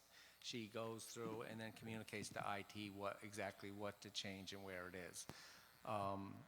But I think over time we will, and it's been this way forever, but I think over time, the good news is we don't have 3 people in the business office that can change people's rights. Right. And there's audit reports on that type of stuff too, on changes. Ms. Lang? So I know that we do this every year. Is there a running tally of what kind of checklist of what gets done or what doesn't get done or something? It will continually be carried forward forever. So, for example, the payroll rights that we say we need we need someone in the business office right now. That probably has appeared 3 times. It will be on forever unless we can get the group definition so tight that we can just tell them, payroll clerk, IT, this new person. The thing, for example, with the 3 payroll clerks can make changes to payroll because of the volume. That has been on several audits. We will probably see that forever. That's one of those that we're really, it's not practical. We will not get the payroll done if only one person can make all these hundreds of changes. So that's how it works. That's kind of the check and balance. It will keep coming forward. Anyone else? Ms. Smith? So Mr. Hogan, I think along the same vein, I can remember when the extra classroom activity pieces were, that seemed to come up a lot in the audits, but it looks as if now we've really moved into a very different. We are doing better. We do a lot of training. We have a lovely handbook. Extra classroom, I think practically every district in the state gets criticized because under accounting theory, if you were going to have a bake sale, before the bake sale, you would say, I have 10 loaves of bread at $4. I have 15 cupcakes at $1.25. You would inventory all this in the perfect world, and then you would count all the cash, and then you would do your ending inventory, and your dollars, all your money should equal per unit everything that you should account for every penny. Obviously, nobody does this, so extra classroom, fundraising, that type of stuff is an area that they give a modified opinion, meaning we don't see anything wrong with it, but we really can't have the level of confidence we do like on the financial statements as a whole. So that's something that, again, the external audit kind of picks on that as well. And again, unless we wanted to hire a full-time accountant that just did these things, again, that's where it's not practical. Ms. Wilson? Thank you. Also, Bill, I wanted to state that publicly. I do serve on audit, so we discussed these items, but we appreciate you so much. Thank you. Oh, thank you. So on behalf of the board, I'm going to take the privilege of the floor to just say thank you very much for your many years of service. We know you are not leaving us quite yet, but we do anticipate that you will not be presenting regularly in public meeting for the next little while. And possibly, he will be here July 1? July 1. Oh, well, forget it. I'll say it in July. All right. But I won't be presenting, I don't think. No. I'll be present, but not present. All Yes, right, well, this may be my last then presentation. I'll say it again in July if I need to. But we thank you for your many years of service, and in particular, with the expertise you used to guide this district through the very severe fiscal straits of the 2007-2008 crisis, which did a very serious detriment on a number of districts around this region. That Albany, while we had to pay a very serious price, we did not have to pay as serious a price as many of the other surrounding districts, and we appreciate you and your foresight and your hard work to ensure that that happened, and the children benefited from it directly. Thank you. Thank you.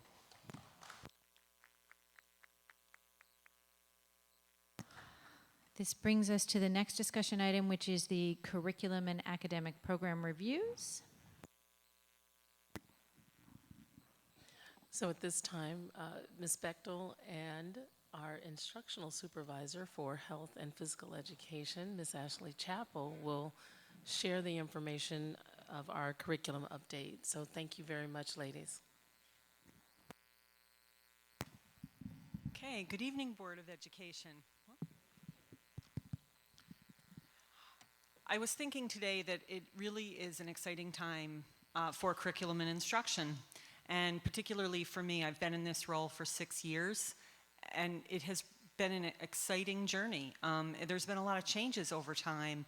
I was thinking today about how we had in 1996 standards in existence here in New York State, and then it was really all the way to 2011 when we came to Common Core and really have gone through this revolutionary process with the adoption of Common Core and then the subsequent revision of New York State learning standards a couple years later. And what I love what SED has done is that they're slowly actually looking at all of our standards for all areas and really making them comparable to what we've done with those other standards. So I feel fortunate to be in this role. What prompted the curriculum review cycle, which is where we're going to start today, was back when I first came in my role in 2013, we really didn't have a system for reviewing our curriculum in a systematic way. So we developed a plan with a group of people, and we developed a cycle. At the same time, about a year after that, we had a friend who helped us out with an Excel progress monitoring sheet, which we were able to take all 270 of our curricula, put them into this template manually, and then identify as priority, high priority, the enrollment, which of course changes every year. And it was really great. We gave a good presentation with the data from that and back in that day. And we kept the template up for a year or so after that. But it was cumbersome because of the manual piece of it. Fast forward to today, I won't go there yet. I'm really talking history at this point.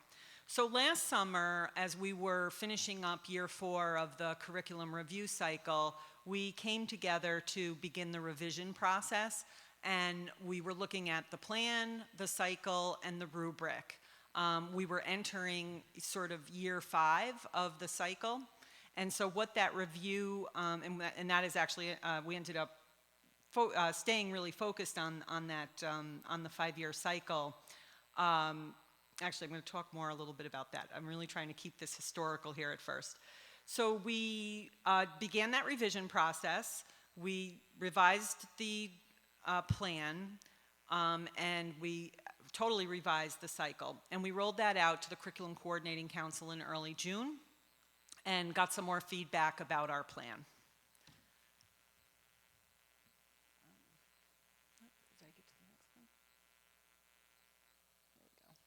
So our next steps in regards to this is to finish up the plan and putting that together, and then also making a close focus on our rubric. Our rubric is what we use to evaluate curriculum. We distribute this to folks. We know that we need to do some work around that. We have instructional supervisors who will be working on that this summer. One of the things that really emerged from working with Ashley and with Kate Wright when she did her fine arts review is that the Encores struggle to use the rubric a little bit. It doesn't quite have the language for that. So we wanted, actually it is Ashley and Kate and Jen Houlihan, who does English and Social Studies currently, that will get together to fix the rubric. We will incorporate that into our plan. And then the really exciting thing that's going to happen is that as a part of the leadership dashboard work, we are going to do the curriculum progress monitoring tool, which will be a touch of a button. And while we loved the concept of what we had, we needed that touch of the button piece. So I actually sent our original document off to Tricia Wolf, so she would have who's our tech person, data coordinator. She does a lot. She does a lot of tech stuff too. Anyway, she is the data coordinator. I provided her with that Excel spreadsheet because I wanted her to understand how I wanted that to look. And so the nice thing is it will be tied to the student information system. The courses will be populated automatically, the enrollments, so it'll be a lovely tool for our instructional supervisors to use. So that's coming, and then what we'd like to do is when the dashboard's done, because that work's supposed to be done this summer, we'll finish up the plan, which we pretty much are done with that. The rubric work will occur.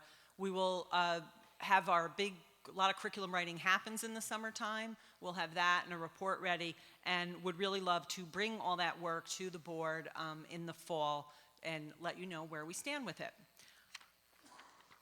And then I wanted to just talk for another minute about the review cycle. As I said, we paid a lot of attention to it because what has happened over the past 4 years is that these revision of the standards really has informed us. You know, we had the Common Core, and then we had now we have the New York State Next Gen learning standards, and there weren't a whole lot of changes, but there certainly were some.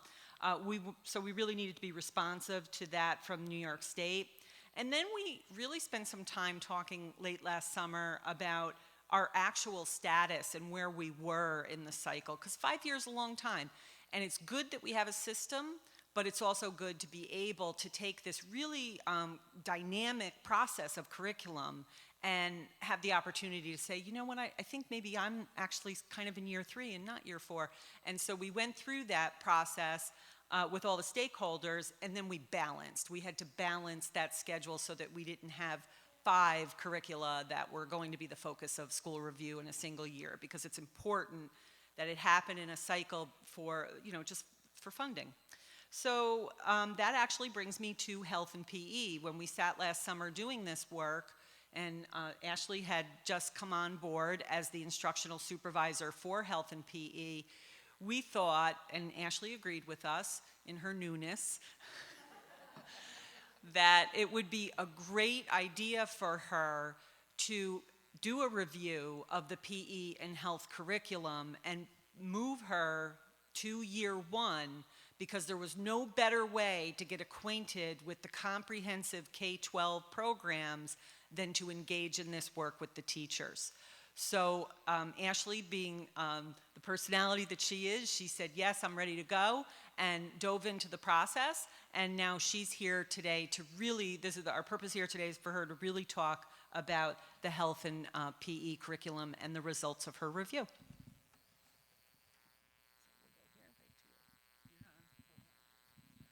Thank you. Good evening. Before I start, I really want to thank Karen Bechtel for helping me with this process. I didn't know what I was getting myself into, but she has helped guide me along the way and has answered all my questions, and I really wouldn't have this presentation or even this report without her. So thank you, Karen, for all your support. It's truly appreciate it. So myself and some phys ed teachers and health teachers K through 12, we reviewed the curriculum and to see what we have and where we need to go next. And so with this process, we had 1 elementary phys ed teacher, 2 middle school phys ed teachers, and 2 high school phys ed teachers, one of them being the BCTL, 5 middle school health teachers, and 2 high school health teachers. And we got together during Regents Week. They were able to get together. Many of them have common planning together, and a couple of them got together after school to review this process. And it's interesting that Karen mentioned how the rubric doesn't always fit well with the encores. And when I looked at it, I'm like, this is way too much. So I put it on a Google spreadsheet and did some drop downs so that the teachers could easily review it. And we see it differently, so being able to find a balance with encores and using the rubric that the district established. So first we're going to talk about health education. In New York State, fortunately enough, in 2009, New York State came up with Navigating by the Stars, which is a guidance document for health teachers to be able to make the shift from content-based health to skills-based, which is the same shift that the cores are making, going more towards skills-based instruction. And so with Navigating by the Stars, the health teachers are more focusing on decision-making, and they're not just, like when they talk about tobacco, they're not talking about just the content and, you know, knowing that drugs aren't good for you, but how do you make good decisions about when you're presented with these different challenges in life. So going from 6th grade to seniors, so middle and high school students, they're getting a skills-based health curriculum. So from our findings from our health review K through 12, at the elementary level, we were using KYB, Know Your Body, for K through 5. That curriculum needs to be updated, and the vendor is working on that. So once that gets done, we'll move in that direction to update it across the board. But then we also found that we needed a platform to capture the curriculum and knowing who has what and who needs what. As we have a lot of transitions and changes around, we want to make sure that every teacher has the resources so that they're covering that information. And we also have to update the curriculum because the New York State last year issued a mental health mandate. So we have to make sure that mental health is being taught K through 12. And as a whole scale, K through 12 health, we lack scope and sequence. So we have at the high school level, they're aligned to the standards, they're established on Rubicon. They just have to continuously update and add things because opioids and vaping is a big thing as well. So that's something that we have to add into our curriculum. But at the middle school level, we've made that shift to 6th grade. So we have to make sure that our curriculum continues to be age appropriate, as well as making sure that we incorporate mental health, again, that is appropriate at the 6th grade level. And we need to make sure that we're aligned to the standards and that our assessments are aligned. We found that across the board, we're especially horizontally, across the 4 middle schools that we need to get alignment there. We also need strategies for, additional strategies for our special ed and ELL students. And we need more engaging and differentiated strategies and instruction for our students that are also culturally responsive. We found in some of our resources, the biggest thing we found is when we went to teach sex ed, they had a boy football player and a girl cheerleader.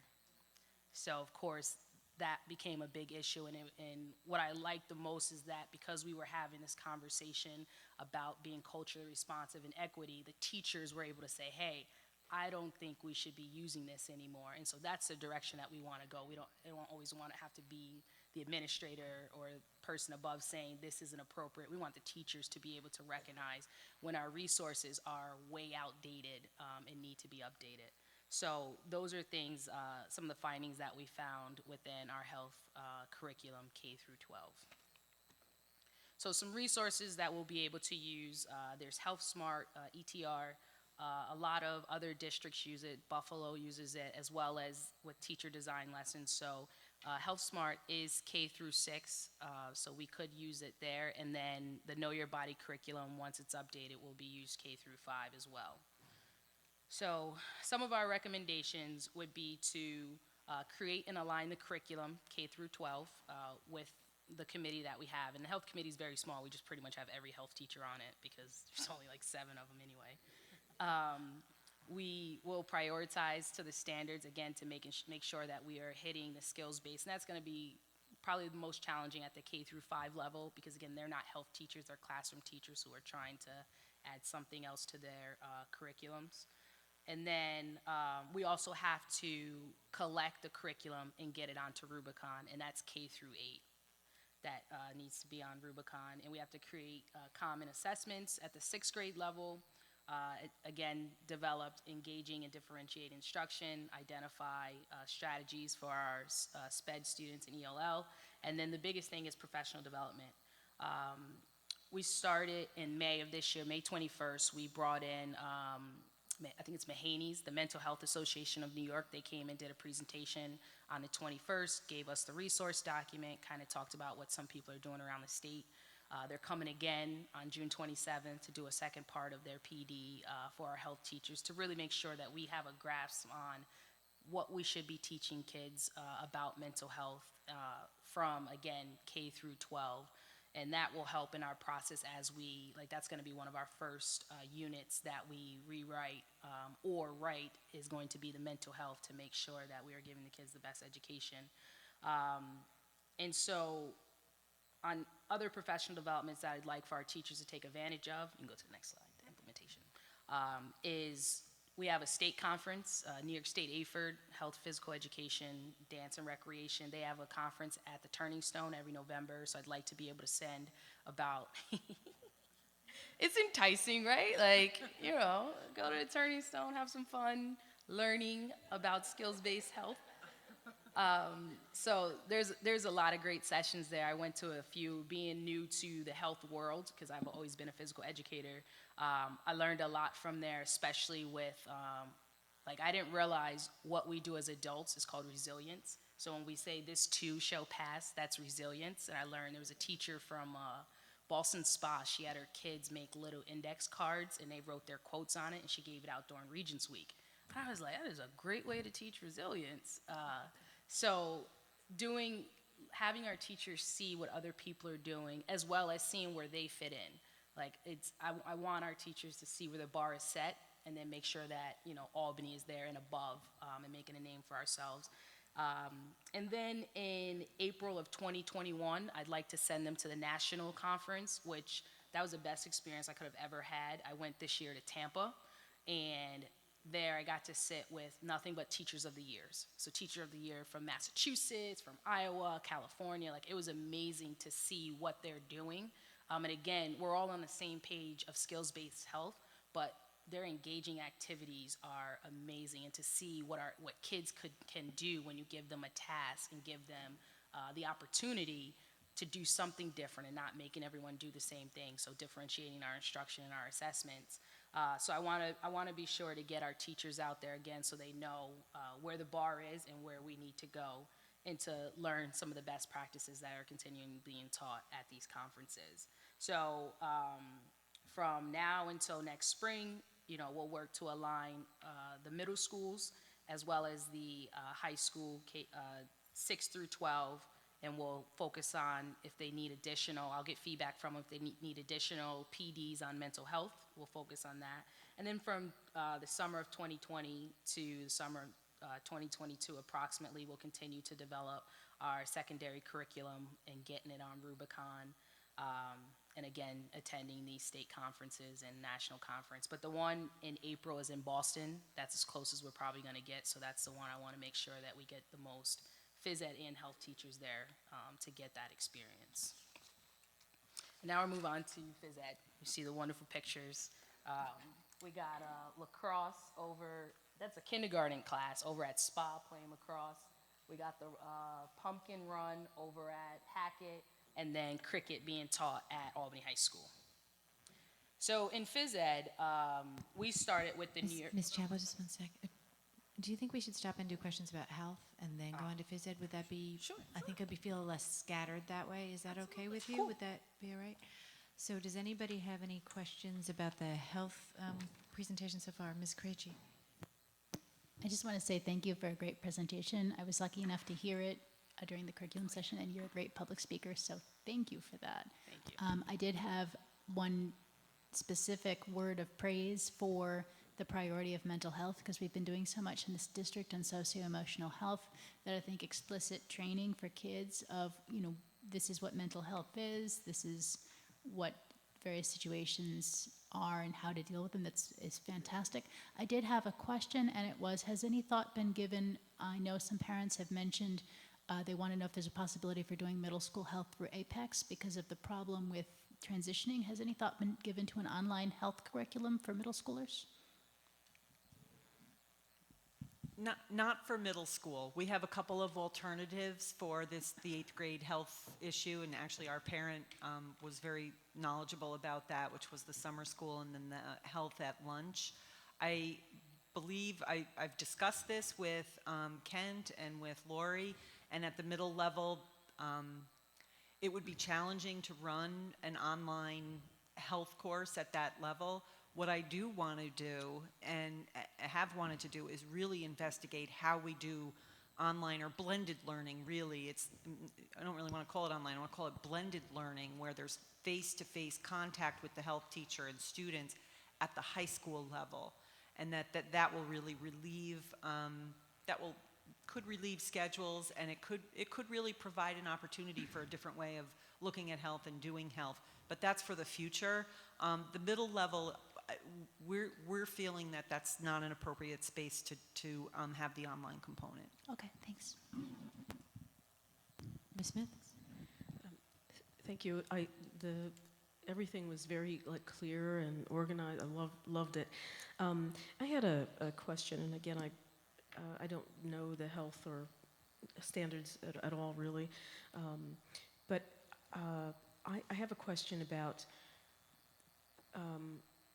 Let me put it this way. I've had a number of conversations with some parents recently about their child who, born one sex but identifies in another, and I'm seeing that some of this is happening at earlier ages. So I'm just wanting to understand how that fits, or does this fit?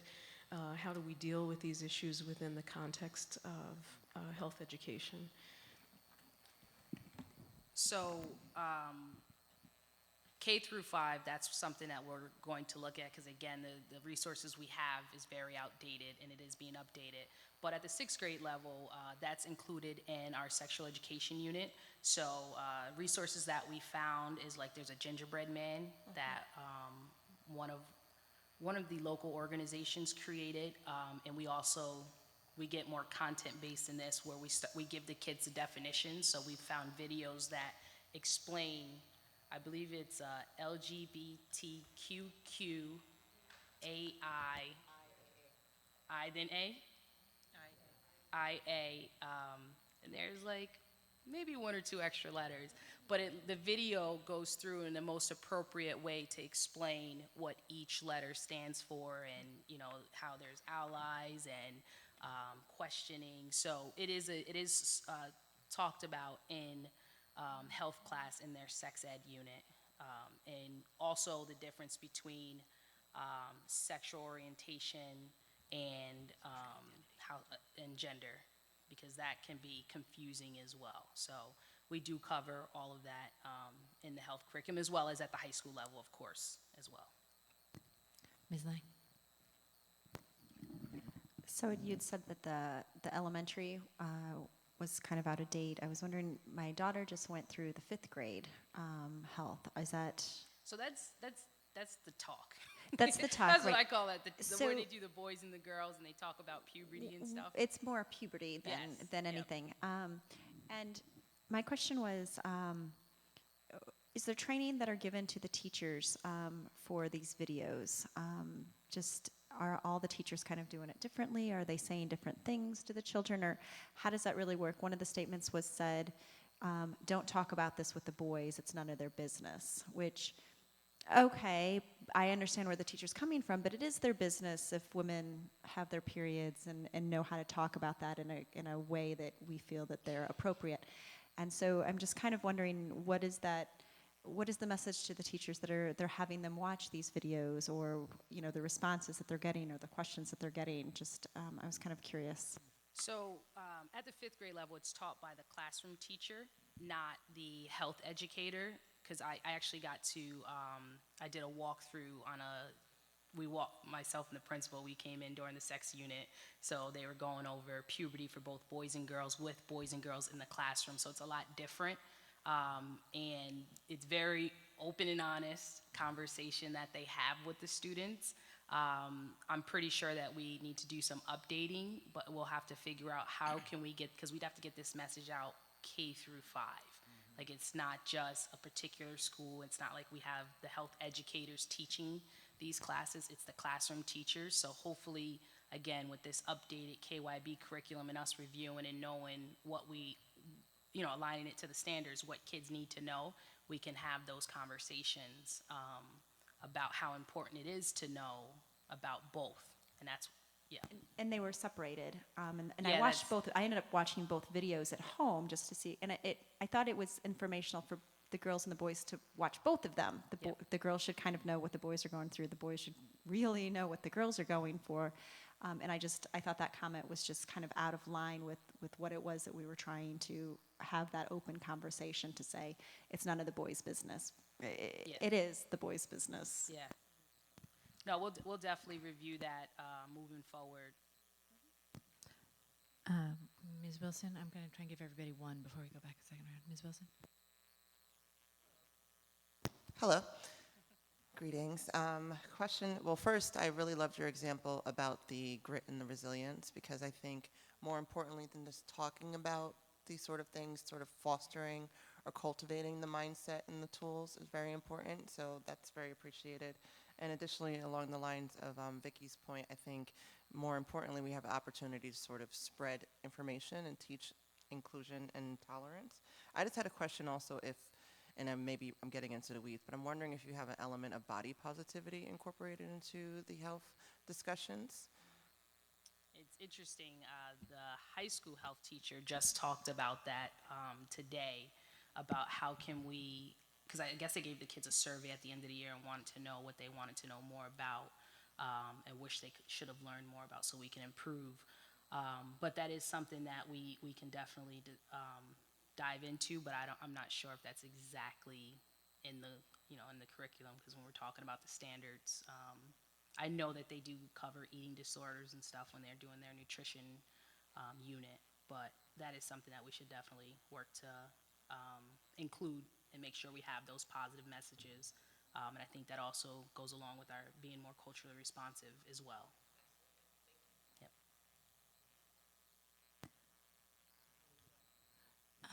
So my question is just about what the involvement of Planned Parenthood is in the district in terms of sex ed. I had understood that we had Planned Parenthood coming through maybe twice in a child's curricular years here, and I'm not familiar with where we are on that and if that's still the case. So due to the shift to sixth grade this year, we did not have them come in because we really needed to think about what they do in seventh and eighth grade and make sure that it's appropriate for sixth grade. So I do have a meeting set up with them tomorrow to figure out how we can bring them in to sixth grade and make sure that it's appropriate. And they do come in the high school level as well. So the current sixth graders will get it in eighth grade in FACS. Though the Planned Parenthood will come in then. So the current sixth graders will see Planned Parenthood in their eighth grade FACS class, yep. And the current seventh graders will get it in eighth grade as well. Will get it in their eighth grade FACS. Nope, they're going to get in their eighth grade health class that they're getting. In their eighth grade health class, which is really, okay. So basically, the health teachers, even though they didn't have Planned Parenthood come in, they still covered the content. They still talked about, puberty. They talked about STDs, STIs, again, decision-making, healthy relationships.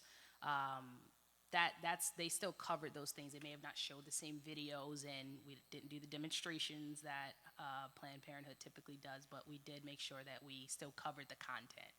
But I'm just trying to make sure I've got my head wrapped around this because it's a little confusing for me. So the current sixth grade cohort got some sort of sex ed as part of their health class taught by district staff. Yes. But they will get a reteach on that from Planned Parenthood when they hit eighth grade because it'll be done in their FACS. Yes. Okay. Yep. The current seventh grade cohort who has never had health will get it all combined, including the Planned Parenthood component when they get health next year. Yep, that's the plan. And the current eighth graders who had health when they were in sixth grade. When they were in seventh grade. When they were in seventh grade, sorry. This is why it's so confusing. They got Planned Parenthood in seventh grade last year. Yep. Okay. Now I have it. So then my only last question about this is I have been on the board 5 years. I don't remember ever seeing an MOU, a contract, a relationship document, anything with Planned Parenthood. Am I just forgetting that we have that, or is there some sort of something?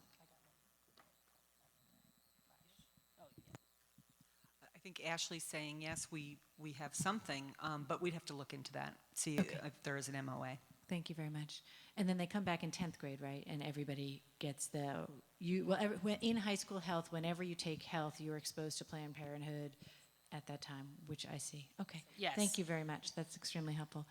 Anyone else on something for health? And we're going to do Dr. Shore, and then Ellen has a second question. It was great to see the mental health that you're getting into for the students. Again, my question is mental health, but it's actually in PE activities where it's very easy in sports and whatever activity to not be the person who squats the most or climbs the fastest or runs the fastest. Or so, in terms of mental health, are we teaching kids that it's okay to not be first and lose, or not win all the time, but learn how to be a graceful loser and still take that as a learning experience and build upon skills, because it's behavior skills, but it's also because kids can get into deep depression by if they're not being the most successful or whatever, not just in academics, but also in sports is one of those things where a race is done in 10 minutes, and in 10 minutes they have a result. Yeah. In most of the other courses, it's a periodic test or a period of time, so you could get consistent reminder that you're not good enough. So, in terms of health, we talk about it in the mental health unit. We talk about depression. The kids identify things that kind of upset them and how they feel, and then learn about coping mechanisms. They do character ed in elementary school. Some of our phys ed teachers also incorporate that. That's kind of a part of our cooperative games unit. You learn there is no winner or loser. It's more about how do you work together as a team to accomplish a goal. I think the biggest thing that we may do is like the fitnessgram. Many schools will hang up kids' scores and stuff, but by offering a variety of activities, there's always a way for someone to be successful. And that's why in sports, that's why we have sports like swimming and tennis and cross country that allows for individual success. You might not win as a team, but you can improve yourself, and that still counts. But of course, we got to teach them winning and losing and how to do it gracefully either way. And that's something we do focus on more in phys ed than we do, I would say, health. It's more as a phys ed thing. And that starts in elementary school when we're teaching kindergartners to share. So. Ms. Krejci, did you have a second question? I did. When Ms. Lang brought up the fifth grade puberty discussions, I was wondering, I know fifth grade historically is the year that schools do that birds and the bees puberty talk, but given the rise of early puberty in our kids, if we're trying to have that puberty talk before most girls get their periods, does it make sense to move that earlier? And do you know if across the board health teachers out in other districts have moved that basic puberty talk earlier to fifth grade to try to get girls before that's their experience? I think you make a valid point, and as a part of our research going forward and developing the curriculum, it is certainly something that we would want to check into. Thanks. Okay, is everyone ready to move on to PE? Thank you very much for indulging our desire to interrupt with questions. So in New York State, we have 3 standards. We're combined with FACS in health. So it's PE, FACS in health, family consumer science. And we want to make that shift to more of the national standards, which covers the whole child. And it also talks about what he was discussing, where there's 5 standards, and we talk about a student being physically literate, and that they not only do they have the skills knowledge about sports, they also talk about being personally responsible and valuing physical activity, not only for health, but for enjoyment, challenging, self-expression, and social interaction. And so that's the direction that we want to move. And currently, the New York State standards for phys ed is being updated.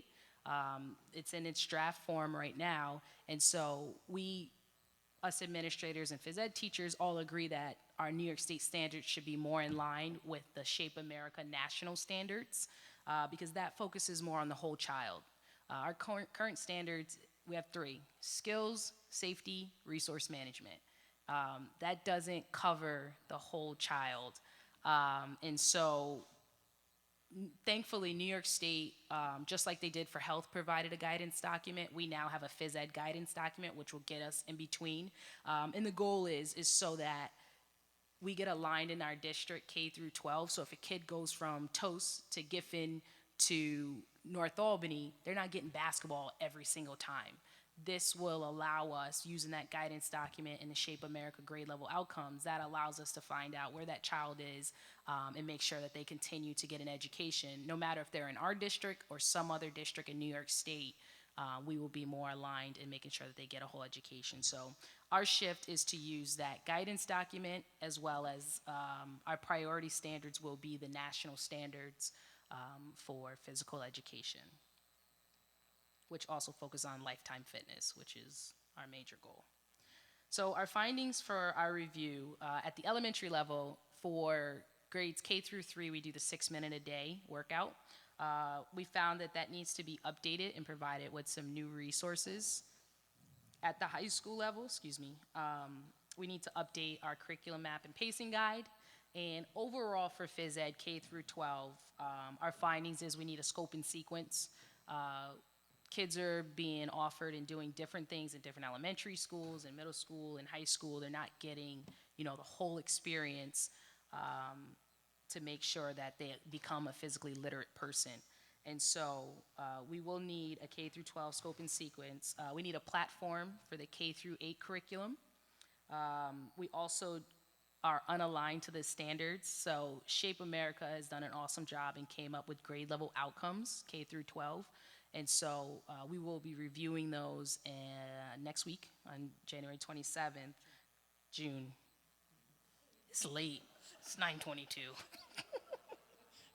So next week we'll be reviewing those standards and learning about what those grade level outcomes and what kids should be able to do by the time they get out of each grade level and as they move on to middle and high school. We also need, again, additional strategies for our SPED and our ELLs, and also including our kids with physical disabilities. We definitely need to improve our curriculum to make sure that they are becoming physically literate people as well, based on their abilities. We also have inconsistent assessments through all grade levels, and so that's something that we need to get aligned with. We also need to differentiate more strategies to differentiate our instruction.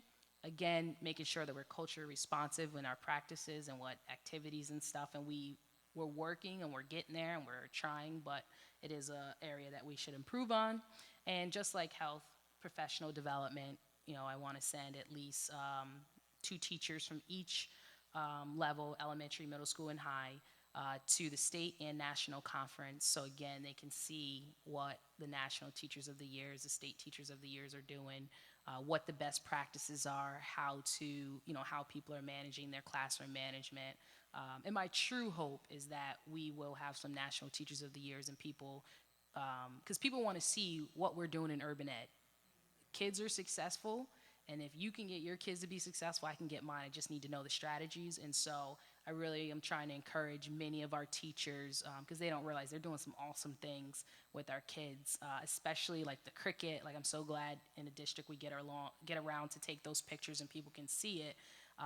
But we're doing some really great things. We have some very talented kids and talented teachers, and we need to show off a little bit. So resources that I'd like to see, Hip Hop Public Health we could use that for the K through 3, and actually it could be used in all classrooms. We definitely want to incorporate more physical activity in all classes at all times. So Hip Hop Health has partnered with DMC from Run DMC. And so he makes some cool beats and stuff for him. It's upbeat, it's up to date. I would say it's culturally responsive. To get our kids up and moving, having fun. But they also have an educational piece, so it's not even just about movement. They talk about, going to the doctors and being healthy, but again, in a relatable way that our kids will listen. And so I got to see DMC live down in Tampa at the national conference, and they were on stage dancing and stuff, and it was awesome, and I knew our kids would enjoy it. Then there's also Open Phys Ed, which is an online free curriculum resource for teachers. They have tons of resources that are aligned to the standards, DOK, higher level questioning. Like it's perfect. It's just it's not very comprehensive, but there's a lot of resources that our teachers use and can take advantage of. So we definitely want to incorporate that in our curriculum as we build it and or rebuild it. And then there's Spark Phys Ed, which they have a curriculum as well, certain units in sports that we use at the high school level, but we also want to incorporate some of that in our K through 12 as well, because they have great resources. And a nice thing about Spark is they take everything and translate it in Spanish, so you get things in Spanish and in English. Their signs are in Spanish and in English with their task cards, so it's a really cool resource to have. So I think having all those resources will help, again, push our phys ed curriculum to the next level. So some of our recommendations is to align K through 12, update the 6 minute a day resources, capture the curriculum K through 8 on Rubicon. High school's already on there. I think we've been updating it since like 2013. So we're constantly updating that. The biggest thing with the high school curriculum though is with the construction constraints that we're going to experience in the next couple of years, we want to make sure that we're providing the kids with the best education with the spaces that were provided. And we also want to move in the direction of elective-based phys ed, because we believe that that will also truly increase our student outcomes. If kids have the opportunity to choose what they want, of course, in 9th grade, they're going to get a prescribed phys ed education, but then they can move into the lifetime fitness activities, team sports, again, going into areas that they're interested in, and we'll make sure everyone gets fitness. Like that's a given. That's a lifelong thing that if they don't know it's good for them, we'll make sure they learn it by the end of their time with us. But that is our hope, and we know that with the new high school, we're going to be able to do amazing things. So we'll be constantly updating our curriculum to meet our needs in the facilities. We will create and revise our common assessments, K through 12, identify our strategies for our SPED and ELL students. Again, develop engaging and differentiated activities that is culturally responsive, and our professional development plan. So the implementation is very similar to health, which health has their standards have been in place since 2009. But for phys ed, we're going to focus on the Shape America standards next week, as I mentioned, and learn about the grade level outcomes. We'll send a couple teachers to the state conference this November, and then we'll work on our K through 12 alignment over the next year to make sure we're all on board, not only with what we think the kids should be able to do, but what the national standards say that kids should be able to do, and track that information. And then spring 2020, next year, to about summer 2022, I plan to bring in a guru in adaptive phys ed, Lauren Lieberman. She's from SUNY Brockport. She's amazing, and I want to bring her in not only for the phys ed teachers, but for our teaching assistants that work with students with disabilities in our phys ed classes. So again, we're making sure that they become physically literate, just like the rest of our students. So I definitely want to get that specialized training for our phys ed teachers and our teaching assistants. We'll continue updating our curriculum, and we'll attend the state conference every year in November, and also go to Boston in April 2021. Yeah. So the last slide just kind of sums everything up for you in one slide, and it'll be the third time that you hear that we have to align K through 12 and everything else, but pretty much we summed it all up and ready for questions. Check out our cool picture. We got yoga in the dance studio. Teacher was really excited. He couldn't believe that the kids actually did it. And I'm like, yeah, if you tell them to do it, they'll do it. You just gotta show them. So it's an awesome picture. Very cool picture. All right, board colleagues, questions about the phys ed portion of the presentation? Who would like to go first? Did you have something, Ms. Alexander-Mann? Yeah, it's more of a comment, but first I saw the picture and I feel old because when I was in elementary and high school, we did like square dancing. Which, I mean, like seriously, We're gonna get there. Square dancing, like to country music, you know. Anyway, it is fun though. Yeah, okay, but I really appreciated just the entire presentation. It was very thoughtful and well presented, and I really liked the point that you made in the early part of the presentation where you were talking about buy-in and how teachers were identifying that this curriculum's outdated and just how powerful that is to get that buy-in. So those are just my comments, and I did hear about Turning Stone, Tampa, and Boston. So, yeah, okay, but that's all. Thank you. Who's next? Ms. Krejci? Hi, thanks for the presentation. And I just wanted to ask, I know last year we had a request from a parent for children to be able to opt out of high school PE if they were participating in interscholastic athletics. And I know from my work on the wellness committee that there are different schools of thought on that as far as they're missing out on lifetime fitness and physical literacy just by doing a sport as opposed to PE classes. But on the other hand, I know that there's also students that are trying to take some very aggressive schedules and fit everything they want in, and there's also a high school under construction, so it might make sense for people to opt out. So what are your thoughts on that, and how does the status of that, where does the status of that request stand?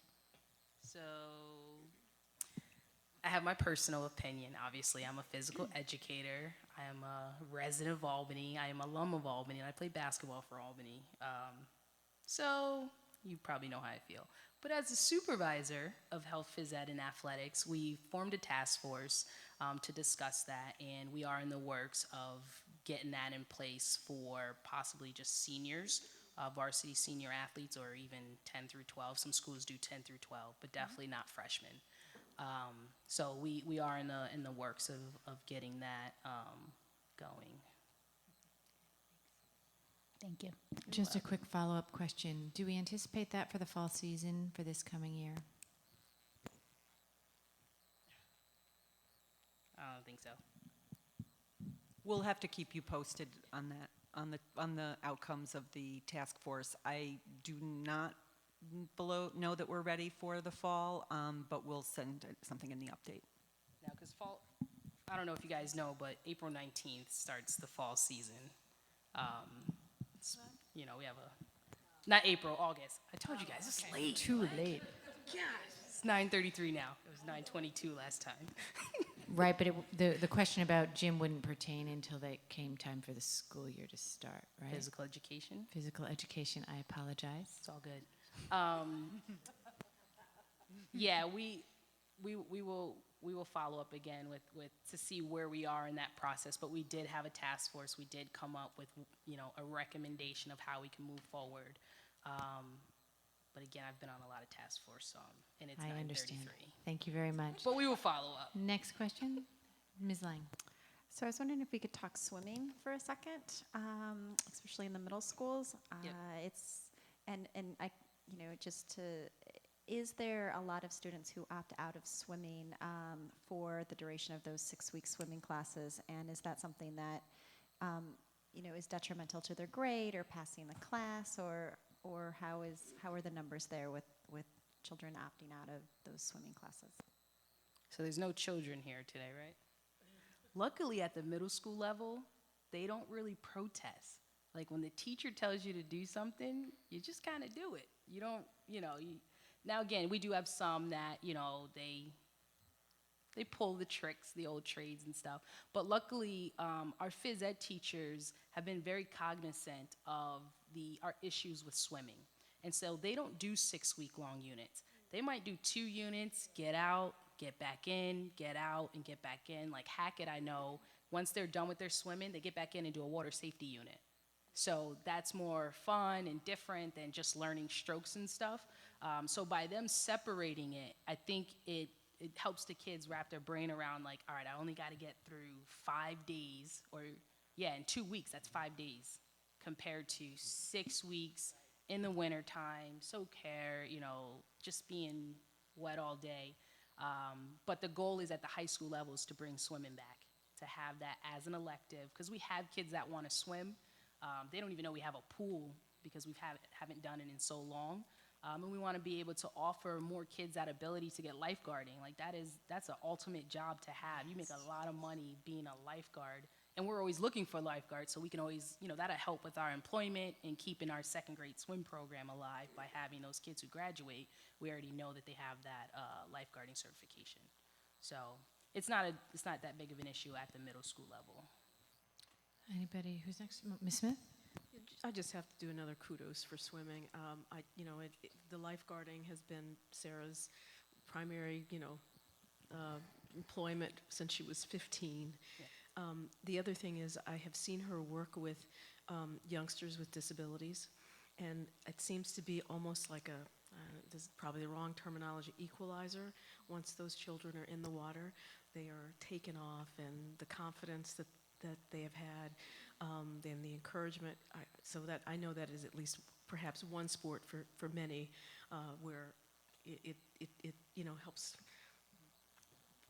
bring them alive, so just wanted to plug that.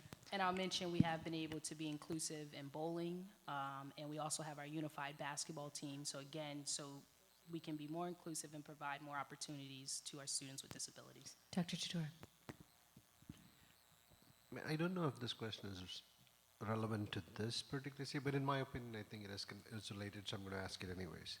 Do you think, in your opinion, do you think a 20-minute recess in elementary school is enough? Because you're expecting kids to eat food and then have some time to go out and play, which is physical activity, right? So I think our kids take like 2 seconds to eat, honestly. Because they want to go out, right? So that's not even a good without. thing. So I was at O'Neill. I just want to just double check this. The policy is 20 minutes of recess that's not inclusive of lunch. Whether that's implemented accurately in every district, in every classroom, I don't know, but the policy is 20 minutes. You don't have to eat during that 20 minutes. That's 20 minutes. So I just want to make sure that there's no confusion there. You're still welcome to ask her opinion about recess. I already did, so.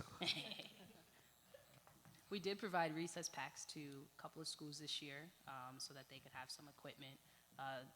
Definitely, it was an equitable choice of where we sent the equipment based on the need, so that the students could, especially those who don't have a lot of green space, could still participate in activities during recess and have their own cool equipment, brand new equipment at that. And how cool is that? Yeah, we have a traverse wall here. I think that was donated by St. Peter's.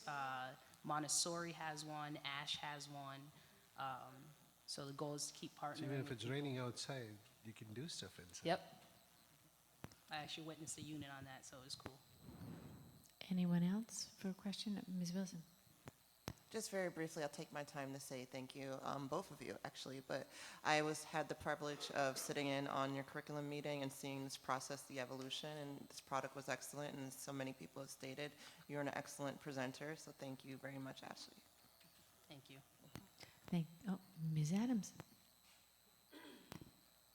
So thank you all very much, and Ms. Chappell, thank you very much. We are so very happy to have you in this role. Ms. Bechtel, thank you for your leadership.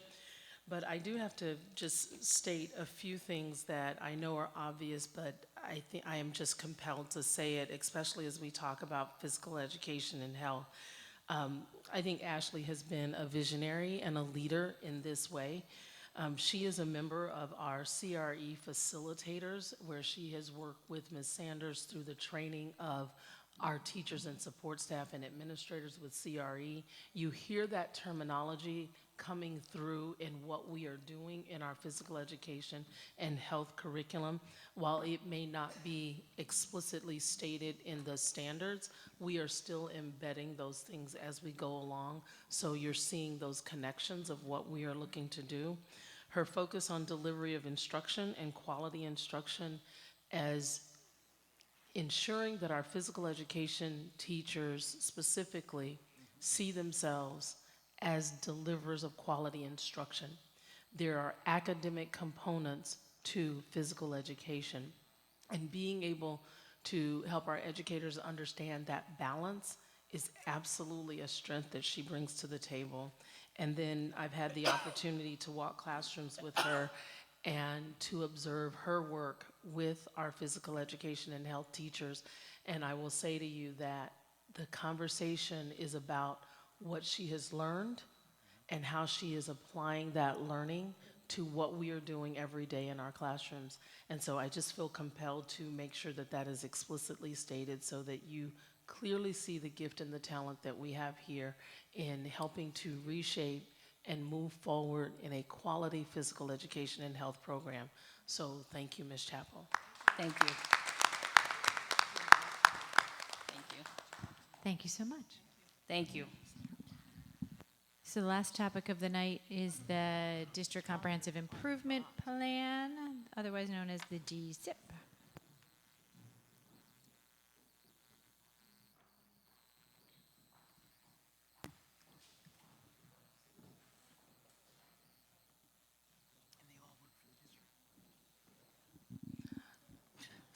So at this time, we have Ms. Bechtel, Ms. McKenna, and Dr. Cecily Wilson-Turner, who will come forward and go through our District Comprehensive Improvement Plan.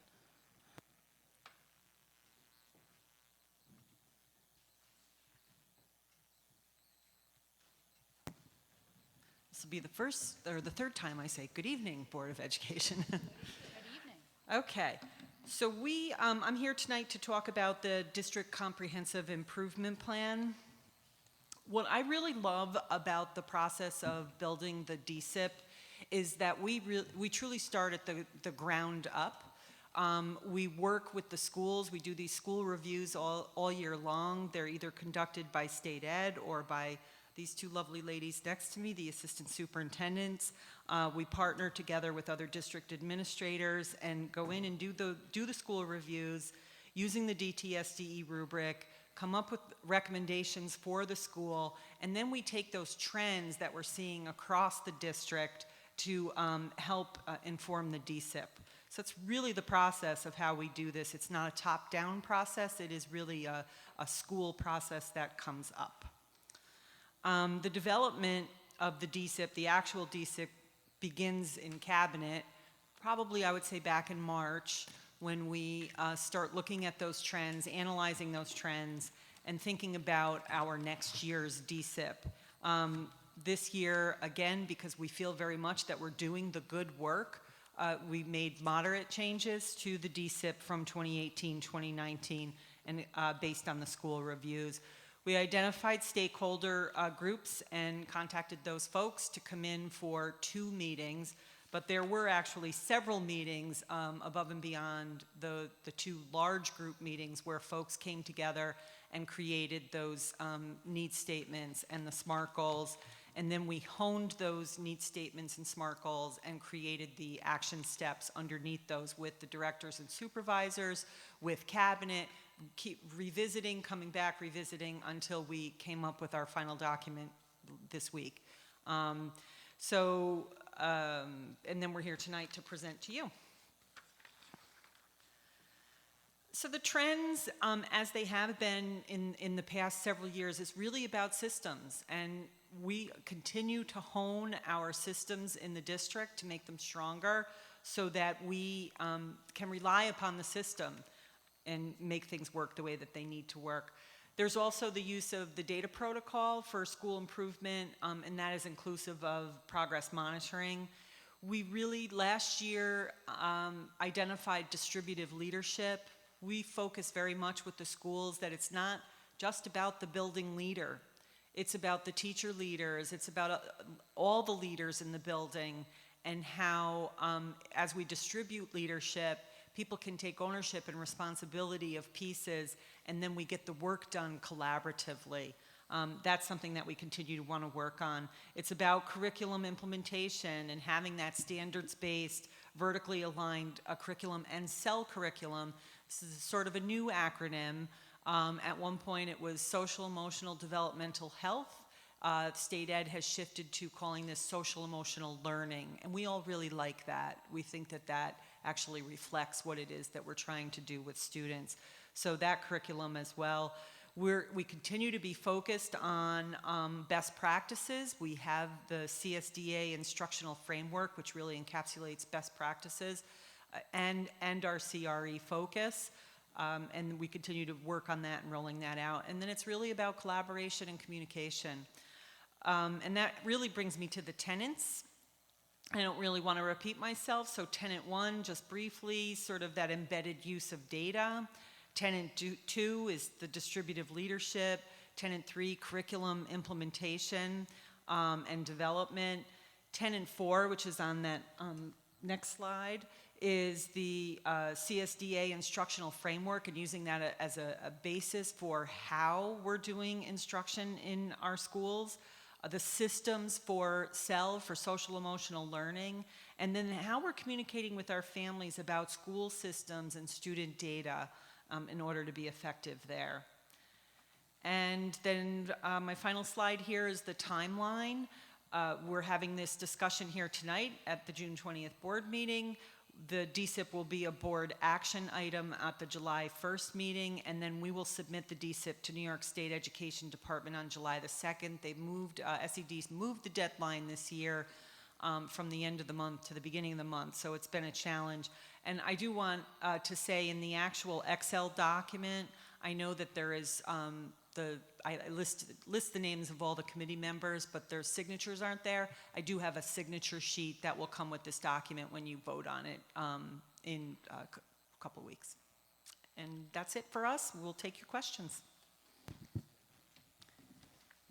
Thank you for the brief summary. We appreciate that. I know that although it did come in just yesterday morning, I think most of us found time to at least skim through it as best we could. So questions, comments, thoughts about the DSIP? Who would like to go first? Ms. Alexander Mann. So when it comes to tenant 6, I was looking at last year and this year, and have we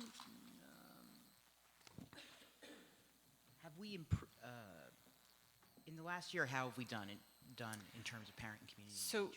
So that is a great question, and that will actually be provided to you over the summer when we do the 2018-2019 DSIP evaluation. Okay. We have a work plan that we monitor all year long, and then I think we sent a mid-year report, maybe it might have been February, March this year. Mm-hmm. We will follow up when the year is completed and provide you with information. But we have seen some early, some gains in contacts and hits on all those communication platforms that we're using. Ellen and then Vicki. I just wanted to say, following up on the tenant 6, I thought one of the things that was really strongest in this plan was the use of quantitative data to move toward a better communications plan and better two-way parent-school discussions. I really love that these were SMART goals rather than just sort of well-meaning, we're going to do better. Mm-hmm. So I really like this. Thank you for the great work you guys did putting this together. Yes, and Mr. Lesko is really instrumental in this and is excited about looking at the gains in those platforms. Thanks. Ms. Smith. Yes, thank you. And it's always a pleasure to work with this group. Ms. Bechdel, I just wanted to check. I was under the impression we had a few more parents than are listed here. No? We had invited a few more. Actually, you know what? Now that you say that, there is. I was looking through this earlier, and there is one person that is missing. So I need to add that individual. I need to cross-reference it against my signature sheet just for the final piece, but yes. And we had invited several other parents, but sometimes it just happens. And every year we come here and we say we need to do better at this. We actually, I think Superintendent Adams has a plan for next year where we'll really have the principals sort of nominate or have a couple of people from each of the building levels and speak to those parents and talk to them about the importance of participating, and perhaps we will garner more enthusiasm for the process of building the DSIP. Do you mind if I just tag on to that? Are you going to do a different question? Or are you? Yeah, I mean, I was thinking a little bit about that as well, and I'm also wondering if, not to add more to anyone's particular plate, but maybe sometimes there could be a session with the parents that were invited. I know that I understand what you're saying about from their building, but also as a group. So just wanted to add that suggestion. Thank you. So I wanted to just tag on to this. I definitely concur that it does feel like every year we say the same thing. I know. And I know that there's a lot of hesitancy about sending out a mass invitation for things because there's sort of this sense that we're going to get the same people who do things all the time anyway. But the way you're doing it now, It's not working. it's Catherine Bamberger and Sam Shippard on everything. So what you're doing now is not working to get us a diverse set of populations. So we have to do something different. And if we do a broadcast invitation, people who don't even know that these things are existing would at least put their names forward. And they may not be coming forward. Principals may not know them. They may not be the ones that the principals know, and there may be ways to access them. So I'm not saying that I know the perfect answer. I just know that whatever we're doing, we're getting the same people over and over and over again. And so I don't think it's a reasonable response when I say let's broadcast invite for people to say, oh, but then we'll get the same people, because that's what we're getting right now. So, Ellen. I wanted to tag on to that, and I know this is difficult from the perspective of educators that are working during the school day, but I wondered, are these meetings always being held during the school day? And I don't want to assume that they're not. 4 to 6. So still kind of right at the cusp. Okay, so thank you. That's probably the best we can do to compromise between teachers and people working standard bank hours. So thanks. Tabitha, then Jen. Hello. About Tenet 2 school leadership, I think I just was reading unrelated about effective teams, and I think the superintendent does a really good job of promoting this idea when it comes to community partners and making sure that they sort of understand with our vision, mission, and goals where they play into it. And even in the thing I was reading, they were talking about making sure everyone really understands our core values and that they can articulate it. An example of this is that I was in another meeting, unrelated to this, of course, and the person was from an HR department, and he said his charge is to make sure, for example, and diversity, that everyone knows what that particular school's definition of diversity is. So if they could point to the person and walking down the hallway and just stop them and say, what's our diversity statement? And they knew it, then he considered himself successful. So I wonder with this shared vision for learning and achievement, and I do see some really prescribed details, and I'm not trying to get into the weeds, but is that one of the priorities, is making sure people can sort of articulate the values that we ascribe to, and that makes us more unified, is basically my question as far as teams and schools and building leadership and things of that nature. Do you want to speak to that? I think for instructional vision, the focus is really on what is the instructional focus for the building for the year, and being able to go up to a teacher and say, what are we working on, what are we developing ourselves professionally, and what should we expect to see in your classroom as a result of that.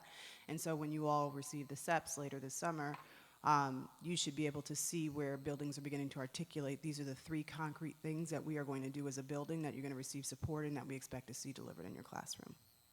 That's exactly what I was looking for. Thank you. Ms. Lang. I just want to say that I think that over the last few years that we've seen this come forward, that the social and emotional learning is really defined really well, in which we see it happening, and the instructional as well. And I'm probably most excited about not hitting my head about the last Tenet 6 as well, about communication. And I know that we've done a really great job at those other levels of communication, and we have to continue to get there.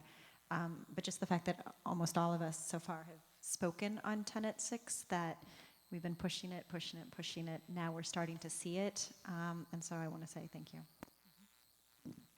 Dr. Chatur. I wanted to tack on to the communication part and say that when we do have our data dashboard or some other way to capture, like how many people are signed on to SNNs, how many people have, to Facebook feed or what have you, then we can look by schools and see what's more effective for that neighborhood, and maybe target it differently, because just sending an SNN, if a certain school people aren't signing up to it, then you lost the message there. Maybe it needs to be a different intervention that needs to be applied there, more so and so it needs to be differentiated school-wise, neighborhood-wise. So I don't know if we're capturing that granularity, but it might be, if it's doable. Karen. Please. So while Mr. Lesko is moving forward, one of the things that we do, we share this data with the principals, and they do have an opportunity to share with each other. When you look at one school that may have 200 people showing up for something and another school where they have 5, they do have opportunities at our monthly meetings to share what are the strategies that they're doing that are working in their schools so that other schools may be able to learn from that. And now I'll toss it over to Mr. Lesko. Thank you, and I do want to back up too to something we just talked about a moment ago. But to address that, that's absolutely the intention of the checklist that I've included in the draft DSIP for next year. We'll be doing exactly that work, capturing all of the communications that each school is doing and tracking it throughout the year, and building toward having a communications dashboard tool that we use to monitor all of that. So that's we propose that for next year in the DSIP as well. And I did want to speak to parent engagement. Our DSIP proposal also includes, by the end of the school year, having each school identify 5 parents to participate in district level committees. So that is a goal for us in Tenet 6 for 2019-20 as well. And just adding on that, parent-teacher conferences attendance, all of those type of things for the academic classrooms. And I know that's not necessarily, but I know that you're taking pictures of, that of the parents and but just, all of those things of how much is, happening with our students and families at an academic level within the school as well. Right, and one of the, capturing that in the on the checklist that we're talking about, we'll have to work together to identify those school events that we're going to monitor that way. What is it? Parent-teacher conferences, ELA nights, open houses, those kinds of things. What are the events that we're going to measure that way and track and follow over time, so that we can determine how effective we're being at getting more parents involved in those kinds of ways. Any other questions or comments on the DSIP? Ms. Wilson. Just very briefly about Vicky's original statement about the parents and being involved, and also along this thought of parent and community engagement, I do want to highlight, and I think we all know this, that it will always look different for different people. Like some families coming to school is only for, like an issue or something of that nature, and if they're not there, it doesn't mean that they're not following or participating in things of that nature. And also to the preferred method of contact, I think that's maybe something we could hammer, and I think you guys do an excellent job of, like, people have different preferred methods. So like some individuals will sign up for SNN but never check their email, but maybe they're directly engaging with the teachers and things of that nature. So I want to stress that it will always look different, and it is always going to be that individualized. So that was just a statement. Thank you. Thank you. Other comments, questions, thoughts about the DSIP? We anticipate adopting these at the next board meeting, right at the organizing meeting, so that it'll be adopted on July the 1st, barring anything unexpected. Okay, I'd like to entertain a motion to adjourn the meeting. Dr. Chatur, second by Ms. Krejci. All in favor? That is unanimous, and we are miraculously only 3 minutes behind schedule.